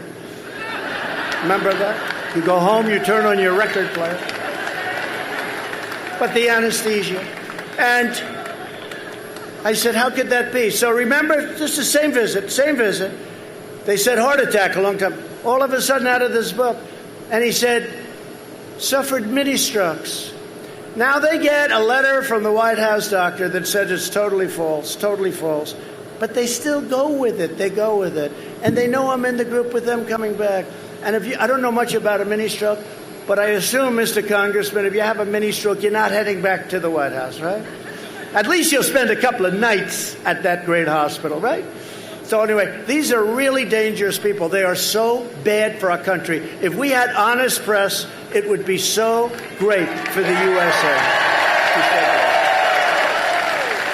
Be so great. They're just a bunch of phony people. Not all of them. You have some very good ones, like about 10%. No, you have some very good ones. You have some great journalists, but it's really, they know it's phony stuff. They're doing anything they can to get this sleepy guy into the White House, and I just don't think the public is going to fall for it. I don't think the public is going to fall for it. You know, in his best days, 25, 30 years ago, he was weak.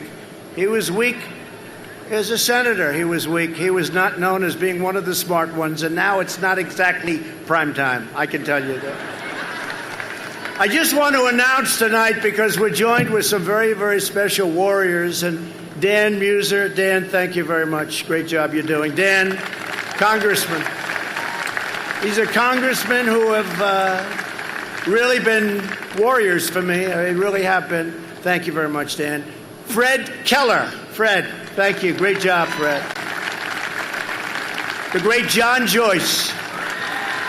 Great. Thank you, John. Guy Reschenthaler. Do you know him? Guy Reschenthaler. What are you doing over there? What happened? You don't get along with these guys? Huh? Oh, okay. That's good. Now I understand. That's good. Glenn Thompson. Great job. Great job, Glenn. Really great. And a real good friend of mine right from the beginning, right, Mike? You know, we were in Pennsylvania, and a friend of ours, a congressman long-term, right, from Kentucky. No, from actually Tennessee. Came up to us. I was getting ready to make a speech, and Tennessee has very early voting. Remember what he said? This was 4 years ago. He said, I don't know what's happening in Pennsylvania. I don't know what's happening in the rest of the country. But if what's going on in the rest of the country is like what's going on in Tennessee, he said, they're coming from the hills, the roadsides, the rivers. He said, they're coming. People that never really cared to vote. They're great Americans, but they never wanted to vote for the people that they were seeing. He said, they're miles long. They've got Trump here, Trump hats, Trump pins, right? Tennessee. Duncan, right? Congressman Duncan, right? Remember that, Mike? That was the first time. I mean, they said they've never seen anything like it. Tennessee's been incredible, by the way. But so Mike and I listened, and we said, I wonder what that's all about. But it is true. People that weren't really political people, they're coming in and, you know, the deal here, like the Miss Universe, good old Miss Universe, right? Like this. They came with hats. They came with pins. They're loaded with pins. One person had hundreds of pins. They never had a pin in their life. But they love the job that we've done, and we're going to do it even better in the next 4 years.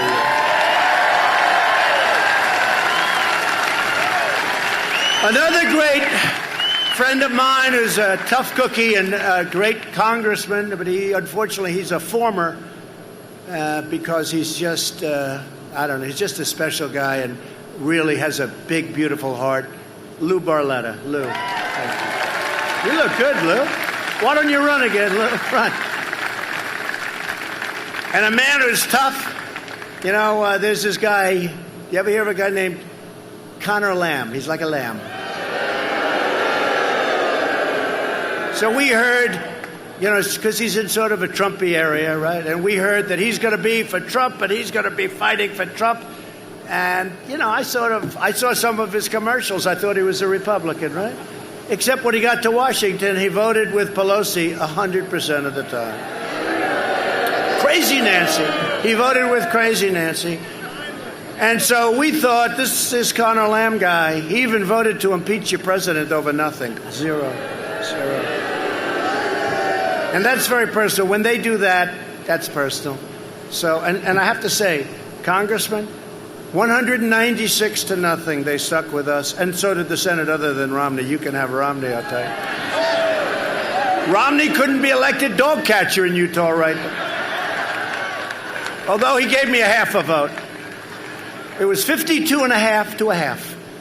That was Romney. What a beaut. Remember he was walking with the Black Lives Matter saying, yes, I'm a member of Black Lives Matter. Everyone saying, that's nice, wonderful. He had a lot of masks on, I'll tell you that. But we did a great job. We had a great, it was an amazing thing. But this Connor Lamb was out there fighting it. And he shouldn't have done that. And we have somebody that blows him away. He's more of a hero. He's tougher. He's stronger. He's smarter. He's better looking. Not that that matters. You know, under the Me Too generation, I don't talk about looks anymore. Looks don't matter. Doesn't make any difference. I don't talk about looks. Me Too. Me Too generation. But I'll tell you, this man is something special. He's a real hero, a real tough guy, and he'll never let you down. Sean Parnell.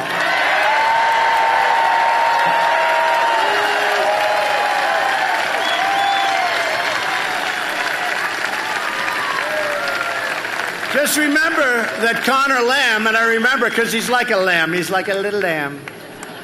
Weak. Got a lot of weak people. We like strong people, don't we? We like strong. We need strong people right now. We have somebody else in the audience who served as my Secretary of Energy, and he was incredible. He was the governor of Texas for what, 12 years, I think, Rick, right? 12? Tell me, 14? 14 years he was. And he was an incredible governor, and he was an incredible secretary, and he's been an incredible friend. Rick Perry, everybody.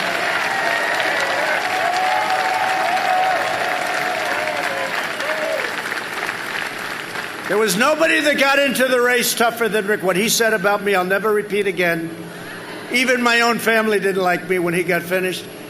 And when he decided that I would be the one, he got out. And there's nobody that said better things about me. But you're great, Rick, and you did a fantastic job. Every place you've been great. Thank you very much. Rick Perry. Thank you. Hey, Rick, how are we doing in Texas? Huh? We had a poll today in Georgia. You know, they say Georgia's going to be close. Well, this was a poll that hates Trump, and we're up 7. That was the same thing happened last time. Right? You know, they use the words in play. George is in play, they say. George is in play. Well, we're up 7, and this is a poll that truly hates us, okay? But they did the last time. Didn't they say last time that Texas was in play? And then it was 8 o'clock, the polls closed, and they only announce if you're way ahead. So they say the polls have closed in the great state of Texas. Donald Trump has won the great state of Texas. And I kept hearing it was in play. They said Utah, the home of our worst senator, they said Utah was in play. That's Mitt Romney. Mike Lee's doing excellent. I didn't want to get them confused by them. But they say Utah, same thing. Remember that 4 years ago? We had the guy with the shaved head. What was his name, Rick? What a loser that was. You know who I'm talking. That's right. A McMuffin, I think, something like that. And he was going to win Utah. And I won it by many, many, many points. It was called immediately. So these are people that are just not good. In fact, Hillary even beat this guy. Hillary came in second in Utah. In less than 4 years, we've achieved more than anyone thought possible. We passed massive tax cuts for hardworking families. And we eliminated more regulations than any administration in the history of our country.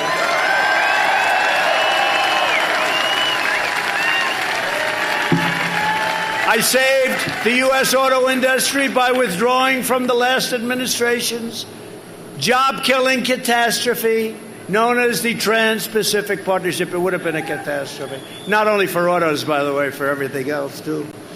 To protect our workers, I imposed stiff tariffs on foreign aluminum and foreign steel. That kept you guys very busy. They were dumping all over the place. Is that right? They were dumping. And it was bad steel, too. It was dirt steel. This week, my administration reached a breakthrough agreement to stop additional steel imports from Brazil and from Mexico for the rest of the year, despite the USMCA. Sometimes they get a little carried away, and we have to do a little tariff action on them. So we stopped that. We're reversing decades of the Biden betrayals that decimated Pennsylvania jobs. You know that. This state lost, listen to this, 1 in 3 manufacturing jobs after the twin disasters of NAFTA and China's entrance into the World Trade Organization. One of the worst things that happened when China came in. You know, they were flatlined for many years. Then they came into this crazy deal. They're considered a developing nation. You see, I've been sort of protesting that, but they're considering China. As a developing nation, you get all sorts of things that you would never get, advantages over the United States. Well, we have very strongly protested that. They're not a developing nation. They're a very powerful, developed nation. And you know what? They got to pay what everyone else has to pay. Earlier this year, I kept my promise to the Commonwealth of Pennsylvania when we ended the NAFTA nightmare and signed the brand new U.S.-Mexico-Canada agreement into law, which is in effect now and really doing well. Everyone said it'll never happen. And I had great help from these gentlemen right here. I took the toughest ever action to stand up to China's pillaging, plundering, and rampant theft of Pennsylvania and many other places' jobs. That's all throughout the world, by the way. But our states have been just pillaged by China and others. Joe Biden's agenda is made in China. My agenda is made in America.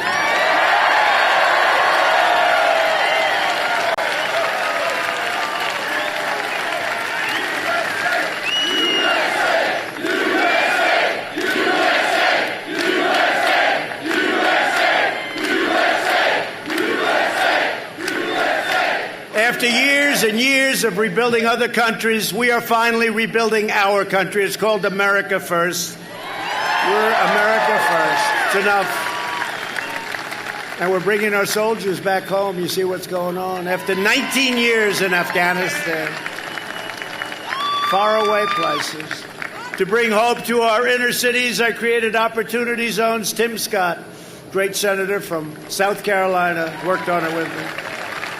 Passed criminal justice reform, delivered permanent funding for historically black colleges and universities that Obama would never do. And before the China virus, we achieved the lowest African American, Hispanic American, Asian American unemployment rates ever recorded by far. And they're now heading back in that direction quickly. Democrat politicians have failed the black community for decades. They failed the Asian community, the Hispanic community. They failed women. The numbers on women's unemployment were the best in 61 years. Biden spent the last 47 years betraying the American people. He was always for things that you wouldn't want, and now he's changing. No, I never said that. I never said that. I've spent the last 4 years keeping my promises and delivering for the African American community and for all communities. And the best is yet to come.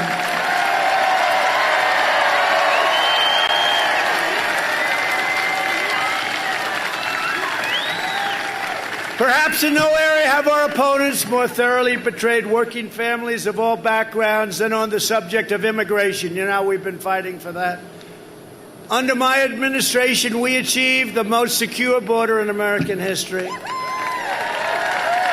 We ended catch and release, stopped asylum fraud, and we've deported 20,000 gang members, and we get them out, and we get them out fast. Thank you, ICE. ICE and Border Patrol. ICE and Border Patrol. They don't like ICE because they're tough. You got to be tough in that job, by the way. Anybody up here like to work in ICE? I don't think so. Let's see, you could probably be okay. But you'd rather do what you're doing, right? I agree with you. These are tough guys. They have to be tough. These are bad, bad gang members.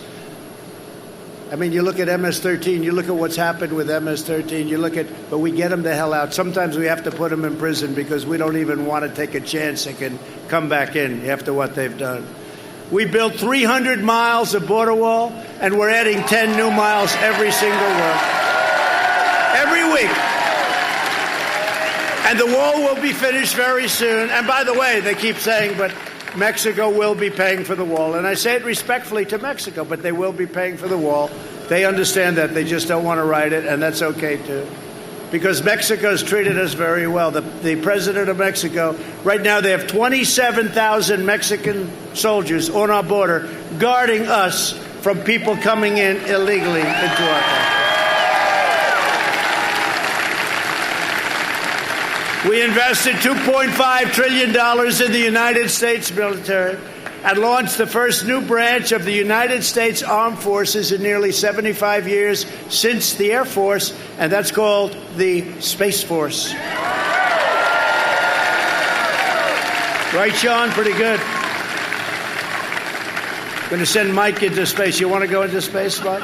Our great congressman. But think of that. You know, we created a new branch of the United States. That alone, if you had that alone. But then you add judges, all the other things. We passed VA choice and VA accountability. So now, instead of waiting for a week, 2 weeks, 5 weeks, 9 weeks to see a doctor, you don't have a doctor, you go right out, you get a private doctor, we pay the bill, and our great veterans get better quickly. And accountability. We keep people accountable for the way they treat our veterans. And if they don't treat them well, we say, sorry, you're fired, get out. No, we couldn't fire anybody. We had sadists, we had thieves, we had some very bad people in the VA, and they're all gone. Thank you. I love you too. Thank you. Thank you. Such friendly voices. Right, beautiful. Only in Pennsylvania, right? Thank you. I withdrew from the last administration's disastrous Iran nuclear deal. Think of this. Obama paid $150 billion for a short-term deal. He gave $1.8 billion in cash. You ever see $1 million like at a casino floor or something in $100 bills? It's a lot. It's like the size of this, right? Now think $1.8 billion. How did you guys allow that to happen? Huh? They said we all voted against it. I kept my promise, recognized the true capital of Israel.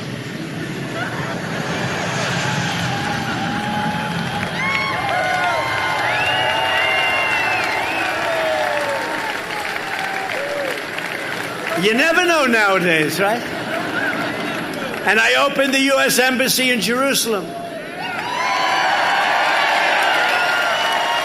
I recognized Israeli sovereignty over the Golan Heights. They've been trying to get that done for 52 years. I got it done immediately. And by the way, as far as the capital of Israel, Jerusalem, they've been talking about many, many presidents. They all promised it. Nobody did it. I did it.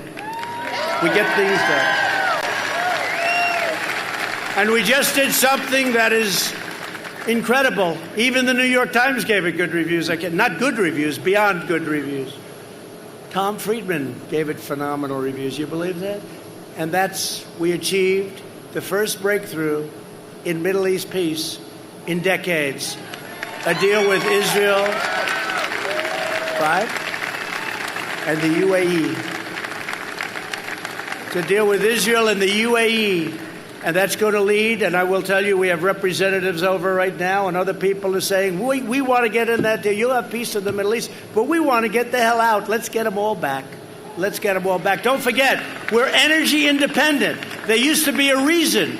Now we do have a reason. It's called Israel. And we have some very good partnerships over there. In all fairness, we have some countries that have treated us very well, and we're going to take care of those countries. But we are energy independent for the first time, and that's a very good feeling.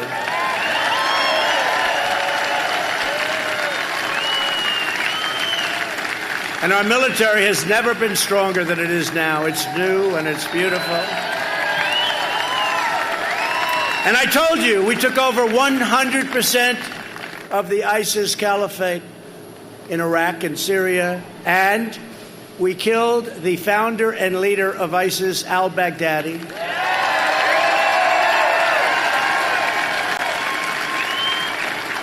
And separately, we killed the world's number one terrorist for decades and decades, Qasem Soleimani. We killed Soleimani.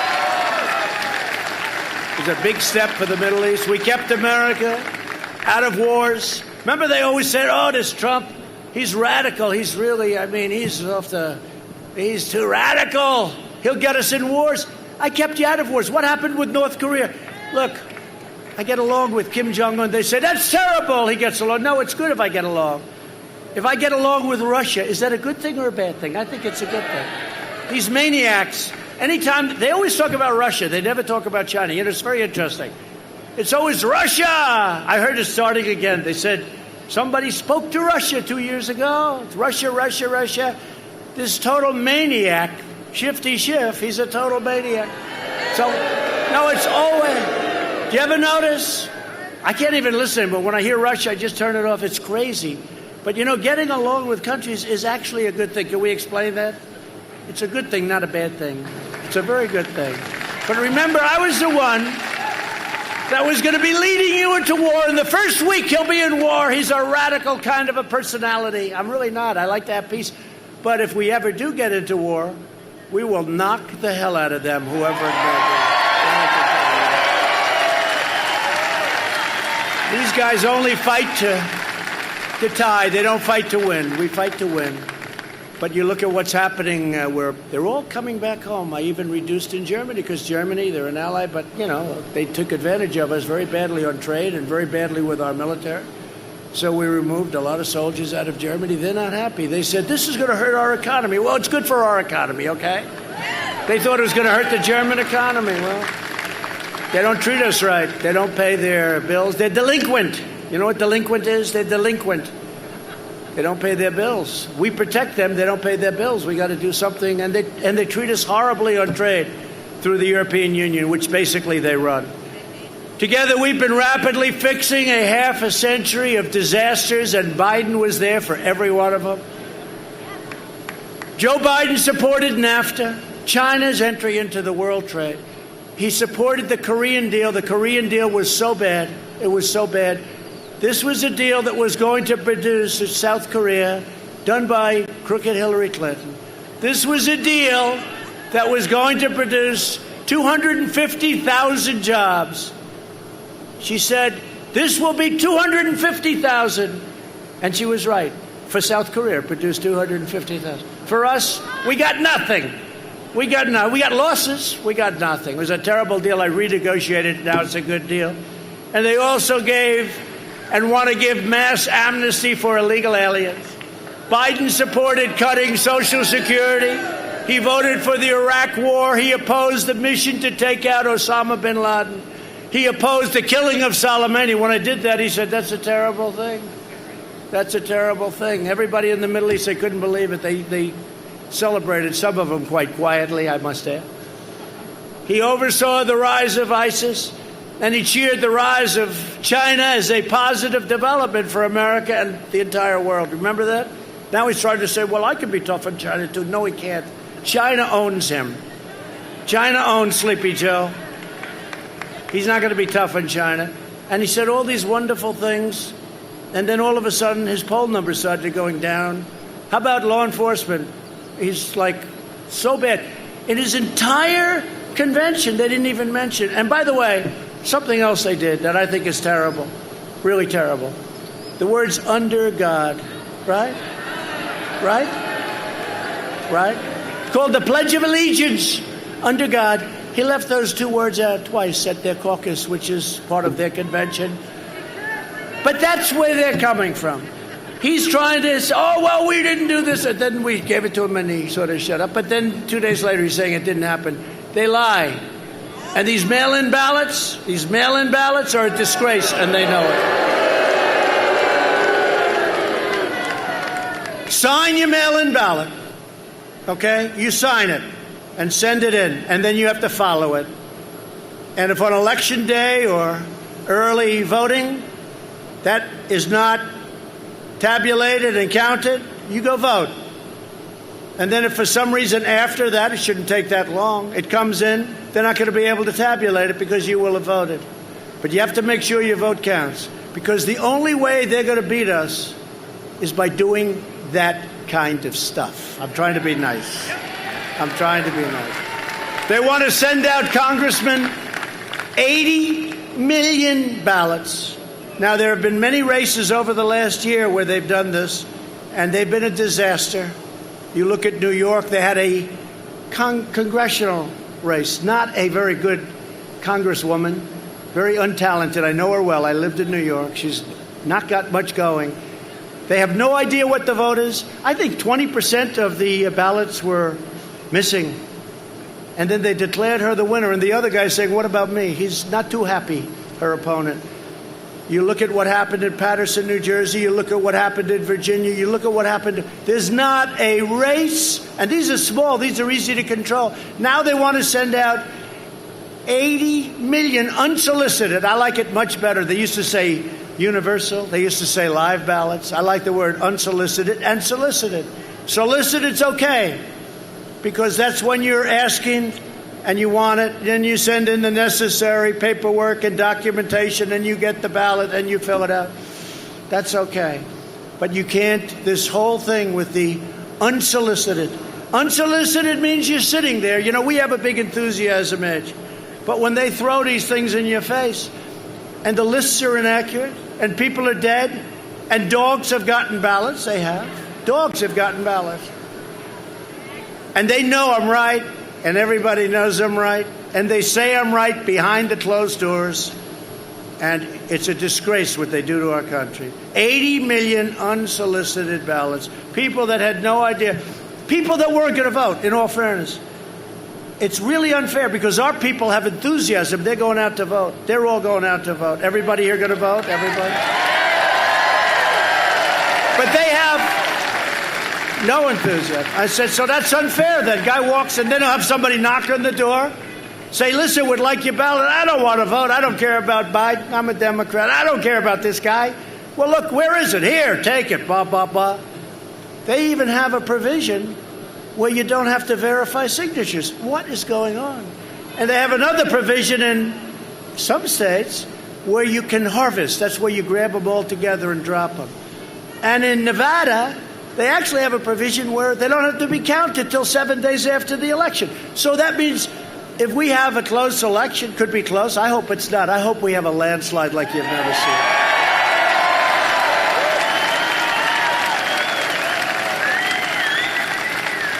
But if we have a close election, that means Nevada has the right to, and I love Nevada. I think we're going to win Nevada, except where they're sending all these hundreds of thousands, millions of unsolicited ballots to people in Nevada and people that probably left a long time ago. It's very unfair. It's a very unfair. But think of it.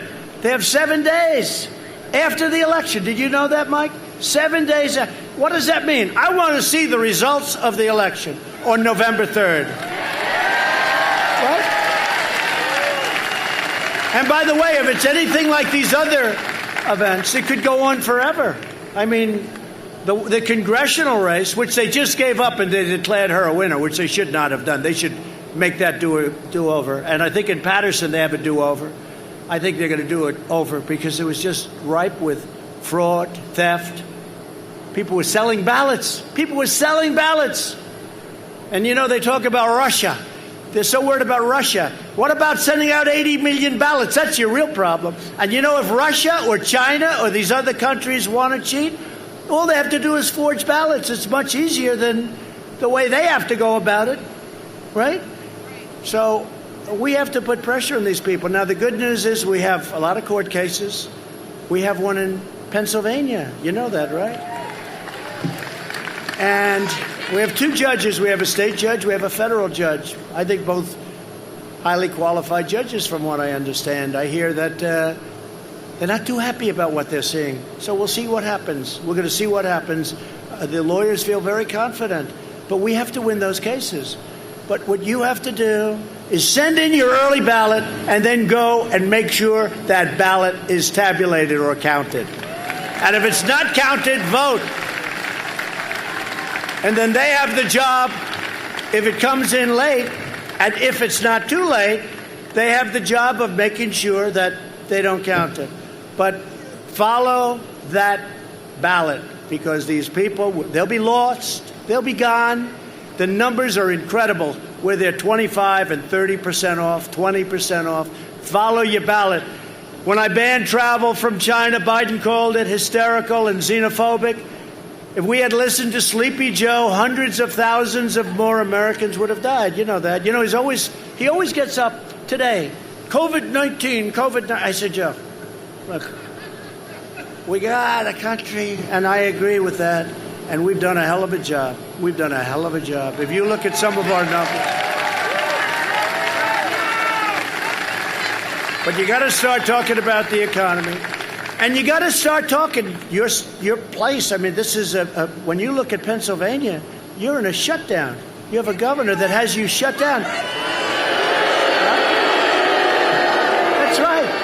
I didn't even think about it. You have a governor that has you shut down.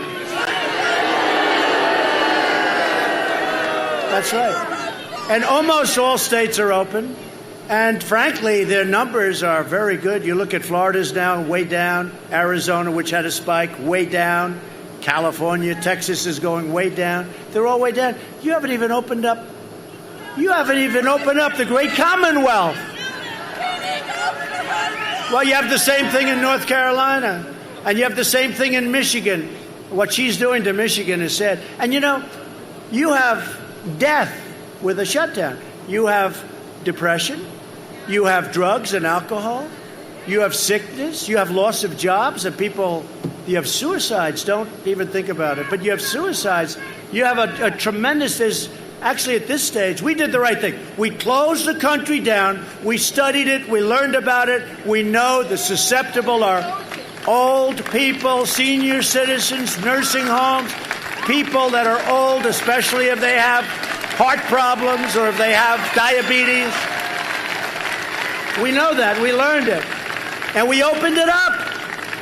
But the problem, these shutdowns are causing much bigger problems. You remember my original statement, right?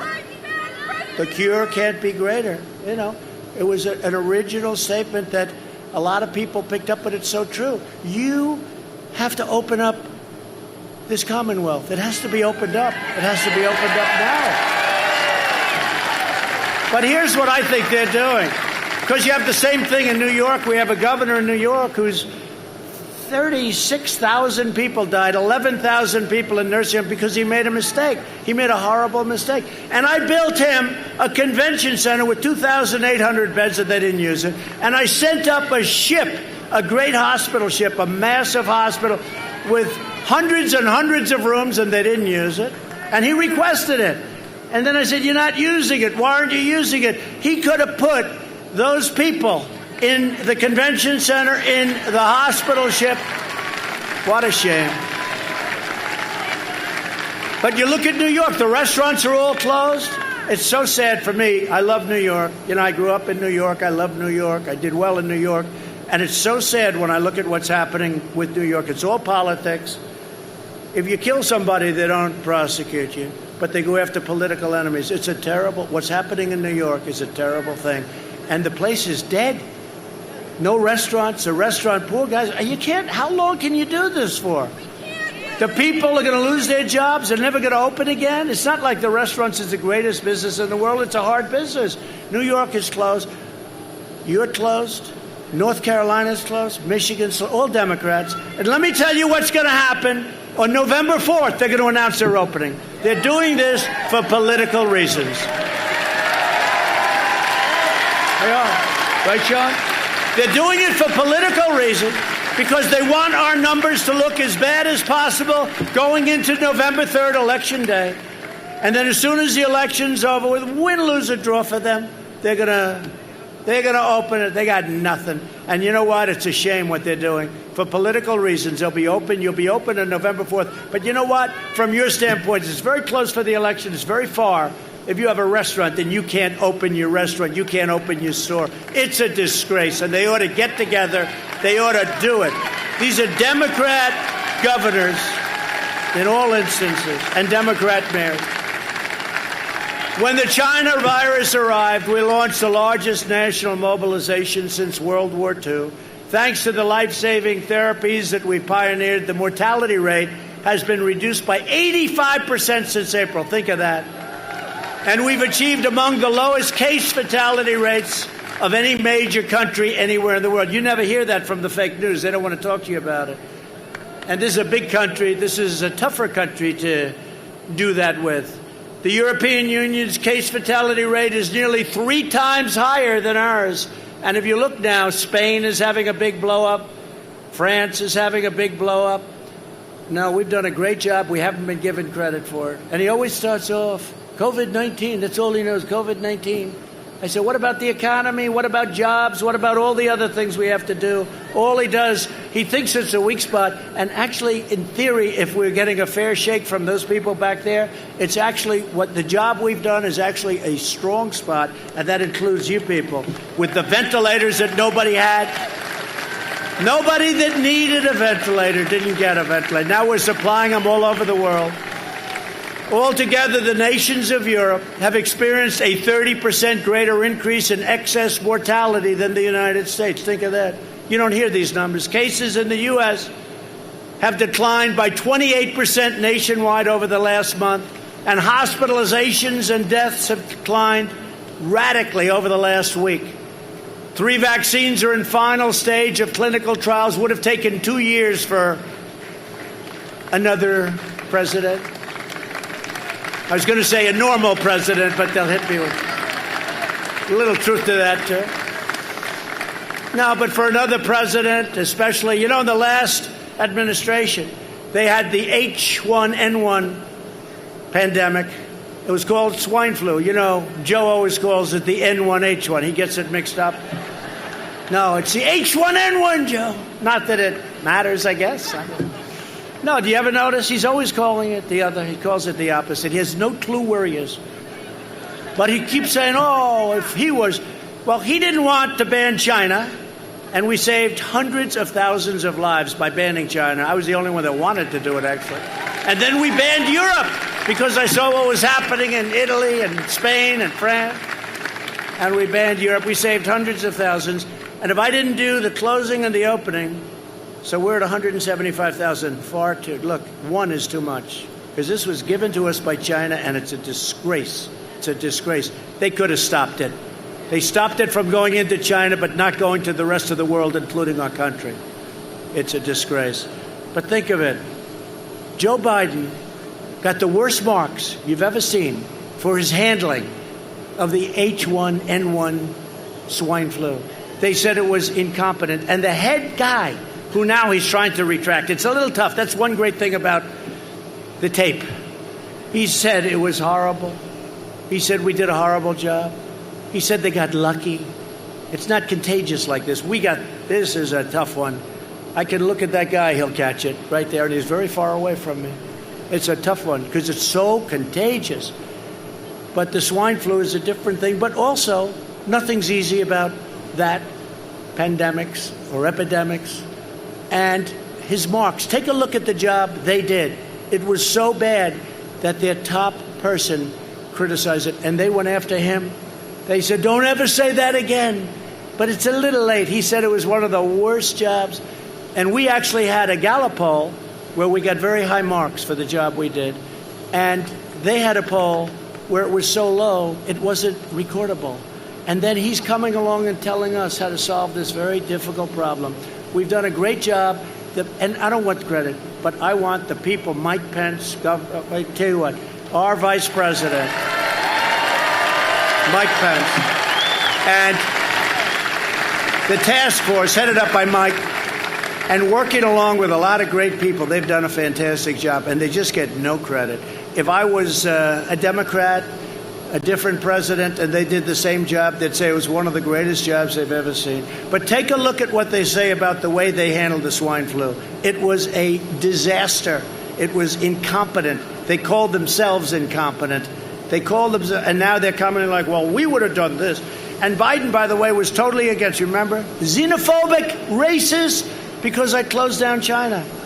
And then 2 months later, 2.5, 3, and Nancy Pelosi was having dances in Chinatown, right? A month later.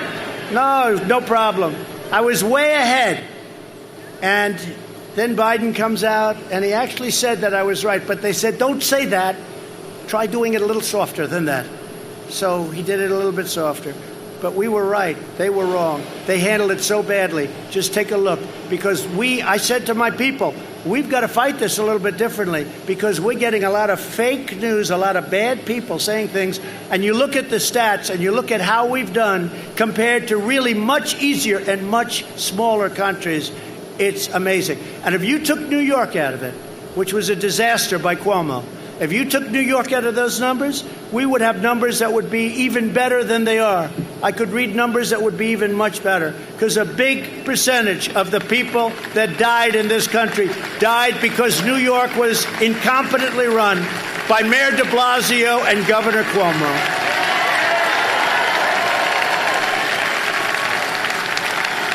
And by the way, just today, there's another incredible thing happening. Pfizer, great company, announced that it expects to have the results of its vaccine trials in a matter of weeks, very shortly. Incredible. Under Operation Warp Speed, we remain on track to produce a safe and effective vaccine in that record time that we talked about. This would have been years later. It will be delivered before, in my opinion, before the end of the year, but it really might even be delivered before the end of October. How do you like that? Wouldn't that be nice? That would be nice. And you know why? Not because of the election. It'd be nice because we want to save people. That's why it'd be nice. That's the important thing. Together, we will defeat the virus. The job we're doing is the job that all of the people working on it, our generals, our admirals, the distribution. We bought billions and billions of dollars of things, and now we make gowns, and we make masks, and we make shields, and we make ventilators, very tough, the ventilators, very complicated, very big, very expensive. It's like, I made the statement, it's like building a car, but more sophisticated. And they said, no, it's not. And they said, they took a ventilator, they took it apart. These people are the worst, the worst. Over the next 4 years, we'll make America into the manufacturing superpower of the world, and we will end our reliance on China once and for all. That's what we're doing.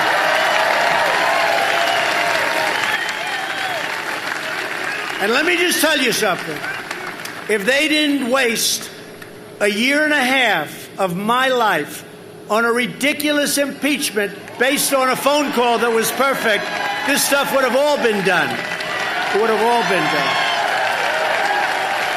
True. It would have all been done. And yet, with all of the stuff, the fake Russia witch hunt, the fake Ukraine, how about that? Did anybody read the transcript of that call? It was a perfect call. Hey, congratulations, good luck. It was like a perfect call. Now they'll take it back and they'll say, well, I don't know. This was a perfect... In history, there's never been anything like this.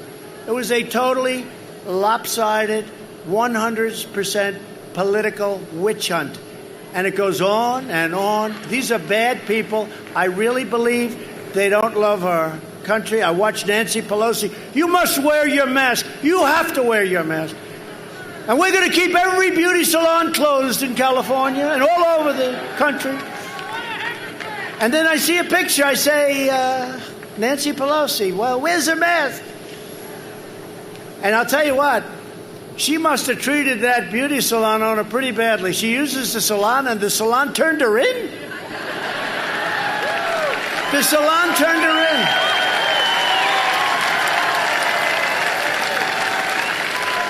I don't think I would have turned her in. I would have said, well, you know, she's a customer. I got to take care of my customers, right?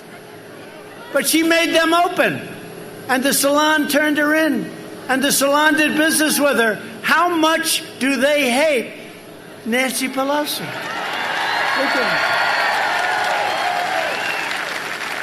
her. And then she made a terrible mistake, because you want people that can't be set up. She said, I was set up by the salon owner. I was set up. I said, tell me she didn't say that, please. So I just put out that if she was set up, then she shouldn't be leading the House of Representatives. I want the salon owner to lead the House of Representatives because she set up, think of it, she set up the Speaker of the House. That was a big mistake. As soon as I heard, she said, well, she set me up.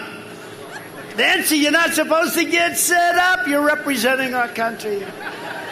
You know what she should have done, honestly? She should have said, I made a mistake, sorry. And nobody would be talking about it. This is like the biggest story. This is the big crazy Nancy. Highly overrated person, let me just say. She is a highly overrated person. They give her such good play. She is a highly overrated person. Look, they just turned off a camera because they don't want me saying that.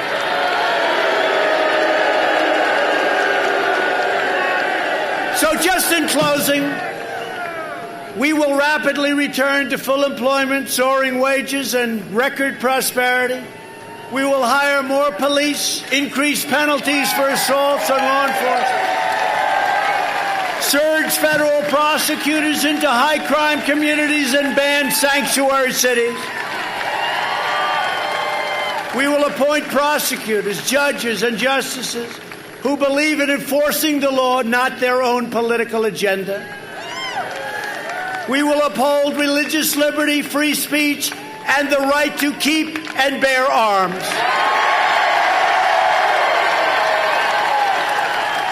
We will strike down terrorists who threaten our citizens. We will not let them threaten our citizens. And we will keep America out of endless foreign wars. We will end surprise medical billing. We don't want surprise medical billing. You know what happens. It's terrible. But we have ended it. And also, we've signed something that's incredible. You're going to see. Some people say it's bigger than health care. And I signed it. Unfortunately, it takes place on January 1st. You better elect me. You better elect me. It's called price transparency.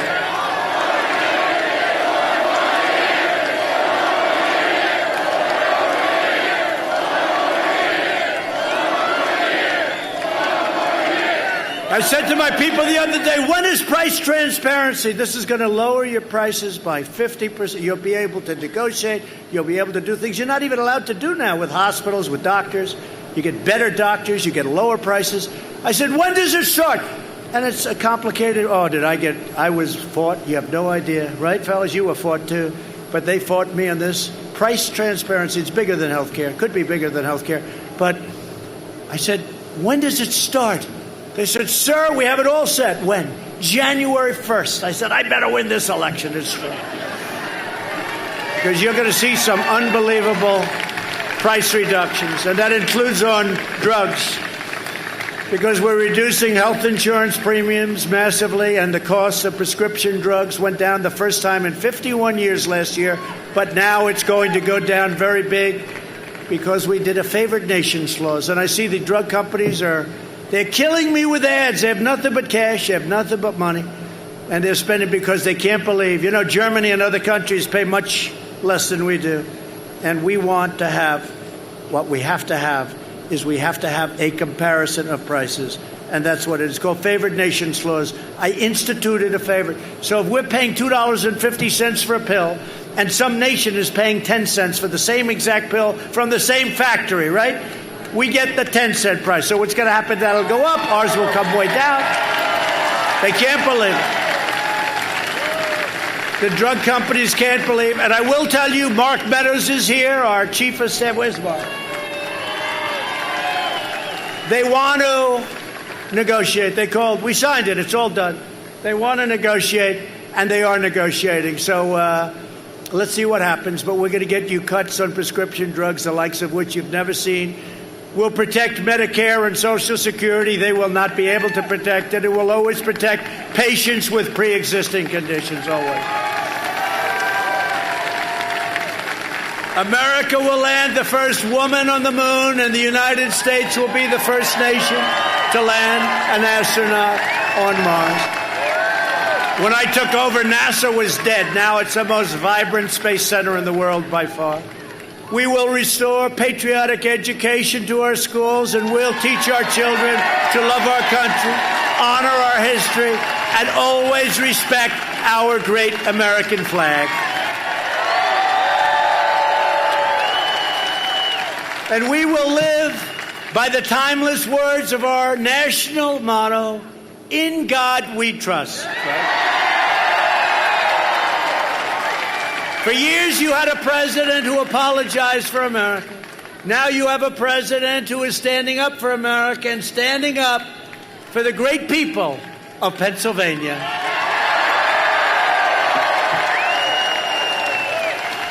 From Pittsburgh to Harrisburg, from Erie to Easton, and from Bethlehem to right here in Arnold Palmer's beloved Latrobe. I love Arnold Palmer. Arnold, where are you? We love Arnold. There was only one Arnold. We stand on the shoulders of Pennsylvania patriots who gave their blood, sweat, and tears for this beloved nation. Pennsylvania is the state where our founding fathers declared American independence, right? Declared American independence. Add the word Commonwealth in there. This way they won't criticize. It's where the Army weathered its brutal winter at Valley Forge, and where General George Washington, who, by the way, they want all of the name Washington removed from everything. I haven't been keeping up with it. What did he do? George Washington, they want the name off, Congressman. Are we okay, Sean? I don't think you like that idea too much. George Washington, they want his name off everything. But we'll keep it. I promise you this. As long as you have cancel culture, you better have a strong president. Cancel culture. George Washington, can you believe it? But he led his men on a daring mission across the Delaware. This is the Commonwealth where our Union was saved by the heroes of Gettysburg, and where generations of tough, strong Pennsylvania workers mined the coal, worked the railroads, forged the steel that made America into the greatest and most powerful nation in the history of the world.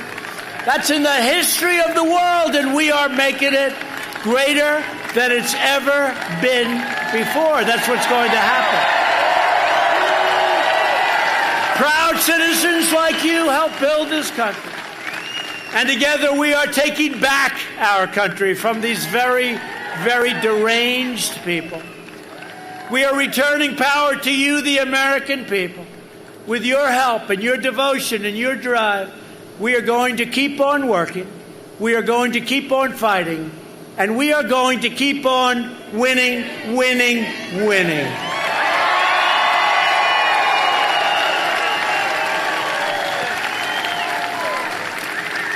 We are one movement, one people, one family, and one glorious nation under God.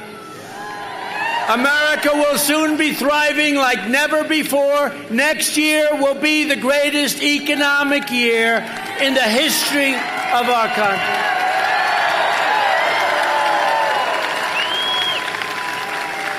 And together we will work very hard. The people of Pennsylvania, the great, great people of Pennsylvania, where I went to college. It's a place I know very well. But we will make America wealthy again. We will make America strong again. We will make America proud again. We will make America safe again, and we will make America great again. Thank you. Thank you, Pennsylvania.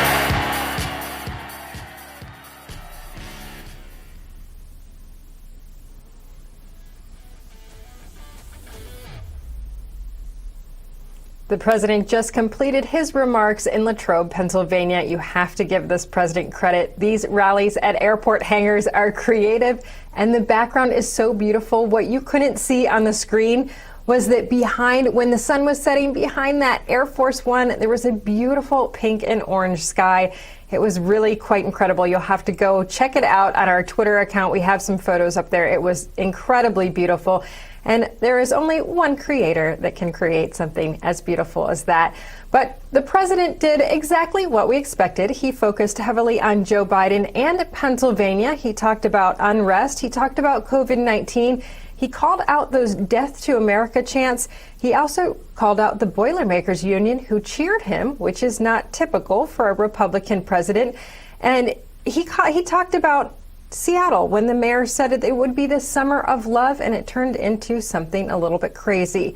He talked about fracking, knowing fracking is important to Pennsylvania, called out the fact that 900,000 jobs would be lost if there were no fracking, and energy costs would triple.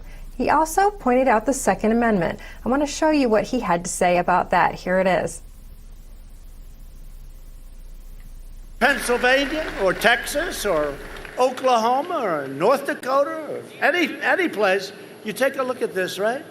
And no oil, no guns, no gun. I don't think George Washington running with Abraham Lincoln as his VP, he'll pick Abraham Lincoln as VP, is going to win in Texas or in Pennsylvania or any place else with those three things eliminated. That's what they want to do. They want to take away your Second Amendment. If I weren't president, you would either have an obliterated Second Amendment or it would be gone entirely. I am standing between them and your Second Amendment, and that's it. That's it.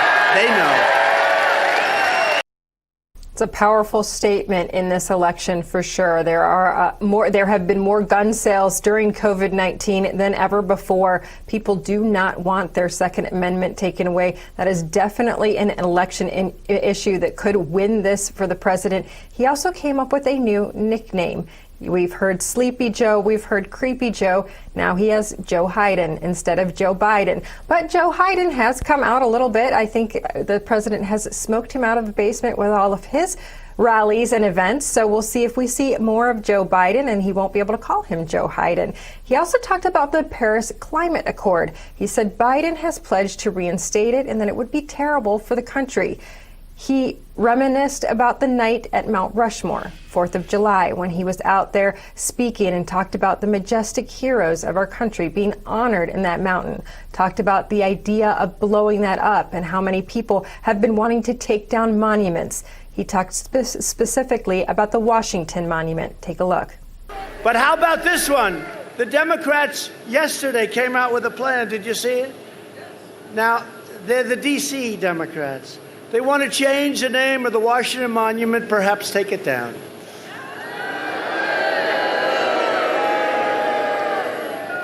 Thomas Jefferson, pretty good Thomas Jefferson, right? You could forget about ever hearing that name again. Abraham Lincoln, you could forget about it. They want to take down all statues, all monuments in Washington. We have some of your greatest people right here. Let me not even talk to the congressman. The heck with the congressman, the Boilermakers. How do you like the idea of taking down our statues to our great George Washington, Thomas Jefferson, Abraham Lincoln, Andrew Jackson, all of them? I don't think the Boilermakers. You'll do a ring around Washington, right? Along with Christopher Columbus. He's in big trouble, I'll tell you. Except there was a group of great Italians in New York. They tried to take down Christopher Columbus statue in New York. You saw what happened, right? These Italians formed a little circle. They say, come on. The agitators decided to leave. Let's get out of here, darling. Also, another winning issue for the country, not taking down these statues. When people have heard that they want to take down the Washington Monument, I think it's been shocking people across the country. But I want to head back out to our folks on the ground, David Zier and Heather Mullins. David, what stood out to you tonight at this rally? I know you mentioned the Boilermakers Union, and that's significant. Tell our audience why. And I think it connects with the union guys, you know, the Blue Dog Democrats, the Boilermakers. They're the union here. They're the blacksmiths. They're the iron workers. They're shipbuilders in Pennsylvania. And he really connected. You know, the USMCA deal benefits this country, but NAFTA really slaughtered Pennsylvania. Pennsylvania had wire companies go to Mexico. Cable and wire companies leave. And Pennsylvania really got decimated. And then with China undercutting the price of steel. And then you have 6 Democratic mayors in Minnesota in the Iron Range, you know, where they manufacture ore. Also, you know, backing Trump. I think it's pretty incredible what's going on here. He's kind of like, you know, Ronald Reagan got the Blue Dog Democrat also. But also, he's getting the police unions. The New York City Police Union is the largest municipal union in the world. There's tens of thousands of members. So, you know, it's a pretty interesting dynamic going on where you thought, you know, the unions would go for the Democrat. But it would really just, it's a phenomenon for sure. So we're going to go back to you. Thank you, David. It was a very interesting night with the president. He was off script quite a bit, and that's what we expect. But I think this was probably the most off script I've ever heard him. Now, he did talk about the press recently accusing him of having had mini strokes. There was an article a couple of days ago about him dragging his foot. I want to show you what he had to say about that. Here it is. And we get to the hospital. I get out. I was there probably for an hour and a half, 2 hours. And then yesterday I read that I had strokes. CNN, fake news CNN right there.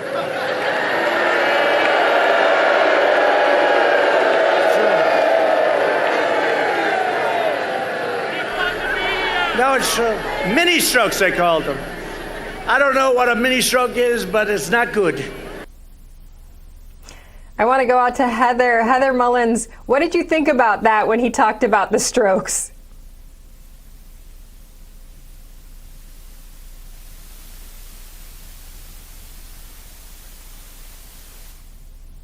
I think we're having a little trouble with Heather's audio. Oh, nope. Yep. I think we're having trouble with her audio. We'll get back to her. I want to get final thoughts from David Zier. If we can go back out to David Zier and just check in with him. David, could you give me your final thoughts from the night? It was a big night after all this unrest. Yeah, well, Donald Trump sounded enthused. You know, he's hilarious sometimes. He said the polls are fake, and, you know, he's gaining ground on Biden in Pennsylvania. He's 2 points ahead in all these counties that are the swing counties. There's 10 of them in Minnesota. He was down 19 points in July, and now he's ahead 2 points. And then the Monmouth poll, 49 to 45 favoring Biden. It's basically a dead heat right now. But he said this election is about safety and it's about jobs. And he said that he's going to prosecute these statue topplers with 10-year prison sentences, and that he's going to arrest the rioters, and he's going to prosecute them. And basically saying that Joe Biden's always been weak, you know, throughout his whole career. He's always been on the wrong side of the issue. And Trump really praised Sean Parnell and the veterans. Some of the congressmen here are veterans as well as Sean Parnell, who fought in Afghanistan, you know, who's going against Connor Lamb, who's got an F rating with the NRA. And it's an exciting race in Pennsylvania, and I think the president's really fired up, you know. And he also said the Dems failed black women, black people, women. Cuomo failed on our seniors, while 4,000 empty hospital beds sat in New York Harbor in the USS Comfort and at the Javits Center. He was fired up. I think he's on the warpath right now. Probably win Pennsylvania again. He only won by 44,000 votes last time. He might increase that. Back to you, Tudor. Thank you, David. Thank you so much for being out there tonight, reporting live for us all night. Really appreciate it. I want to go out to Heather Mullins. Heather, what are your final thoughts on the evening?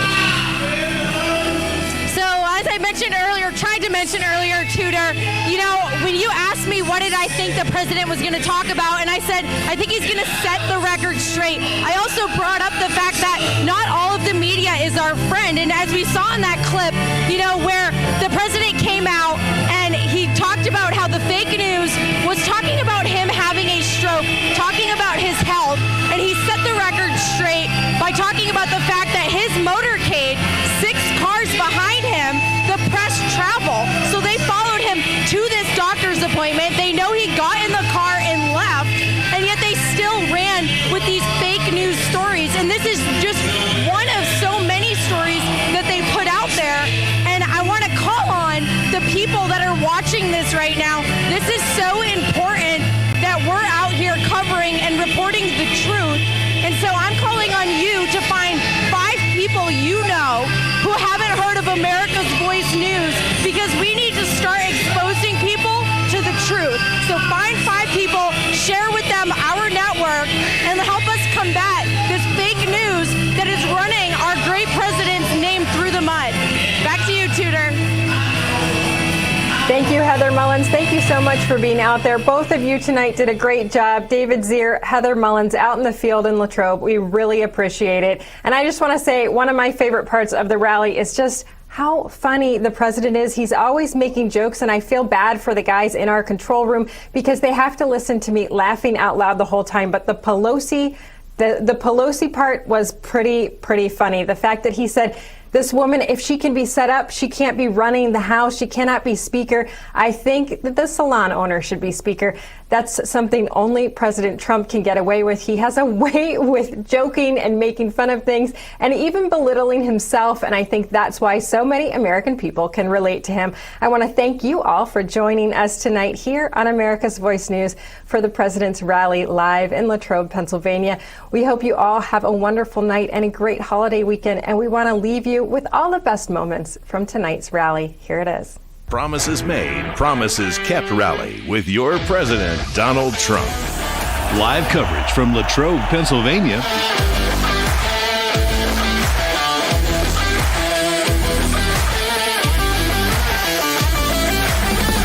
Return of the rally. But we do want to head out to Latrobe, Pennsylvania, where we have 2 of our own people on the ground at the rally, Heather Mullins and David Zier.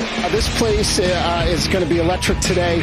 These people went for Trump, and Trump won 56 out of the last 56 out of 67 counties in Pennsylvania in the 2016 election. I'm just excited to be here. This is my first time ever being at a rally. Just to know that I'm ever going to be able to get in is going to be awesome.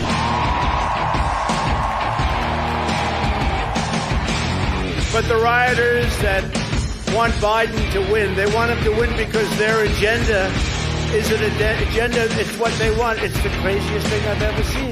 There's thousands of people waiting to get in. There's people behind us. There's people behind the hangar. Well, you know, Virginia is going to go red, and you know North Carolina's going to go red. It's going to stay red. I absolutely think he's going to win. We're going up, and he's dropping like a rock in water. I'm really concerned about just law and order. I'm glad that Trump's held to his promises. Once I seen all the different things he did for the black colleges, and he did different things for black businesses, it made it easy to want to vote for him. And before the China virus, this election was over. Now I had to go back to work, and we've done a great job on it. We don't get the credit.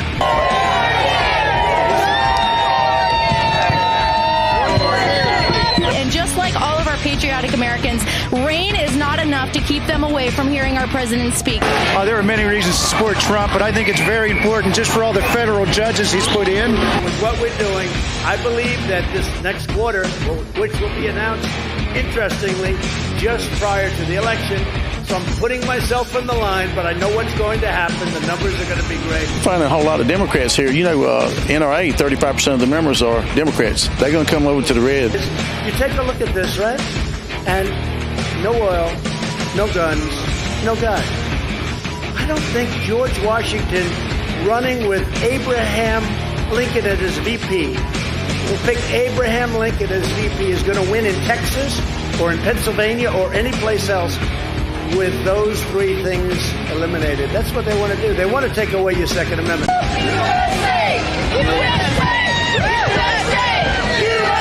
And he fulfilled the promises that he ran on. The people here at the rally start from 8 years old and they go to 88 years old. Yeah. And everybody loves Trump. Yep, safety in America is very important for my kids. America's Voice thanks all those great patriots. The Trump train is on the move, and America's Voice wants to thank the great American patriot, Julio Gonzalez, for sponsoring this great event. That's a rally of epic proportions. Is Cherry's Jubilee. Plus, it's PFOA free and 100% dishwasher safe. Call or go online to get your Granite Stone pan for the special TV discount price of just $19.99. Granite Stone is so durable it comes with a 10-year warranty. And with every order, you're going to get a Granite Stone single-serve egg pan absolutely free. It's the perfect size for personalized eggs, omelets, or frittatas that slide right out.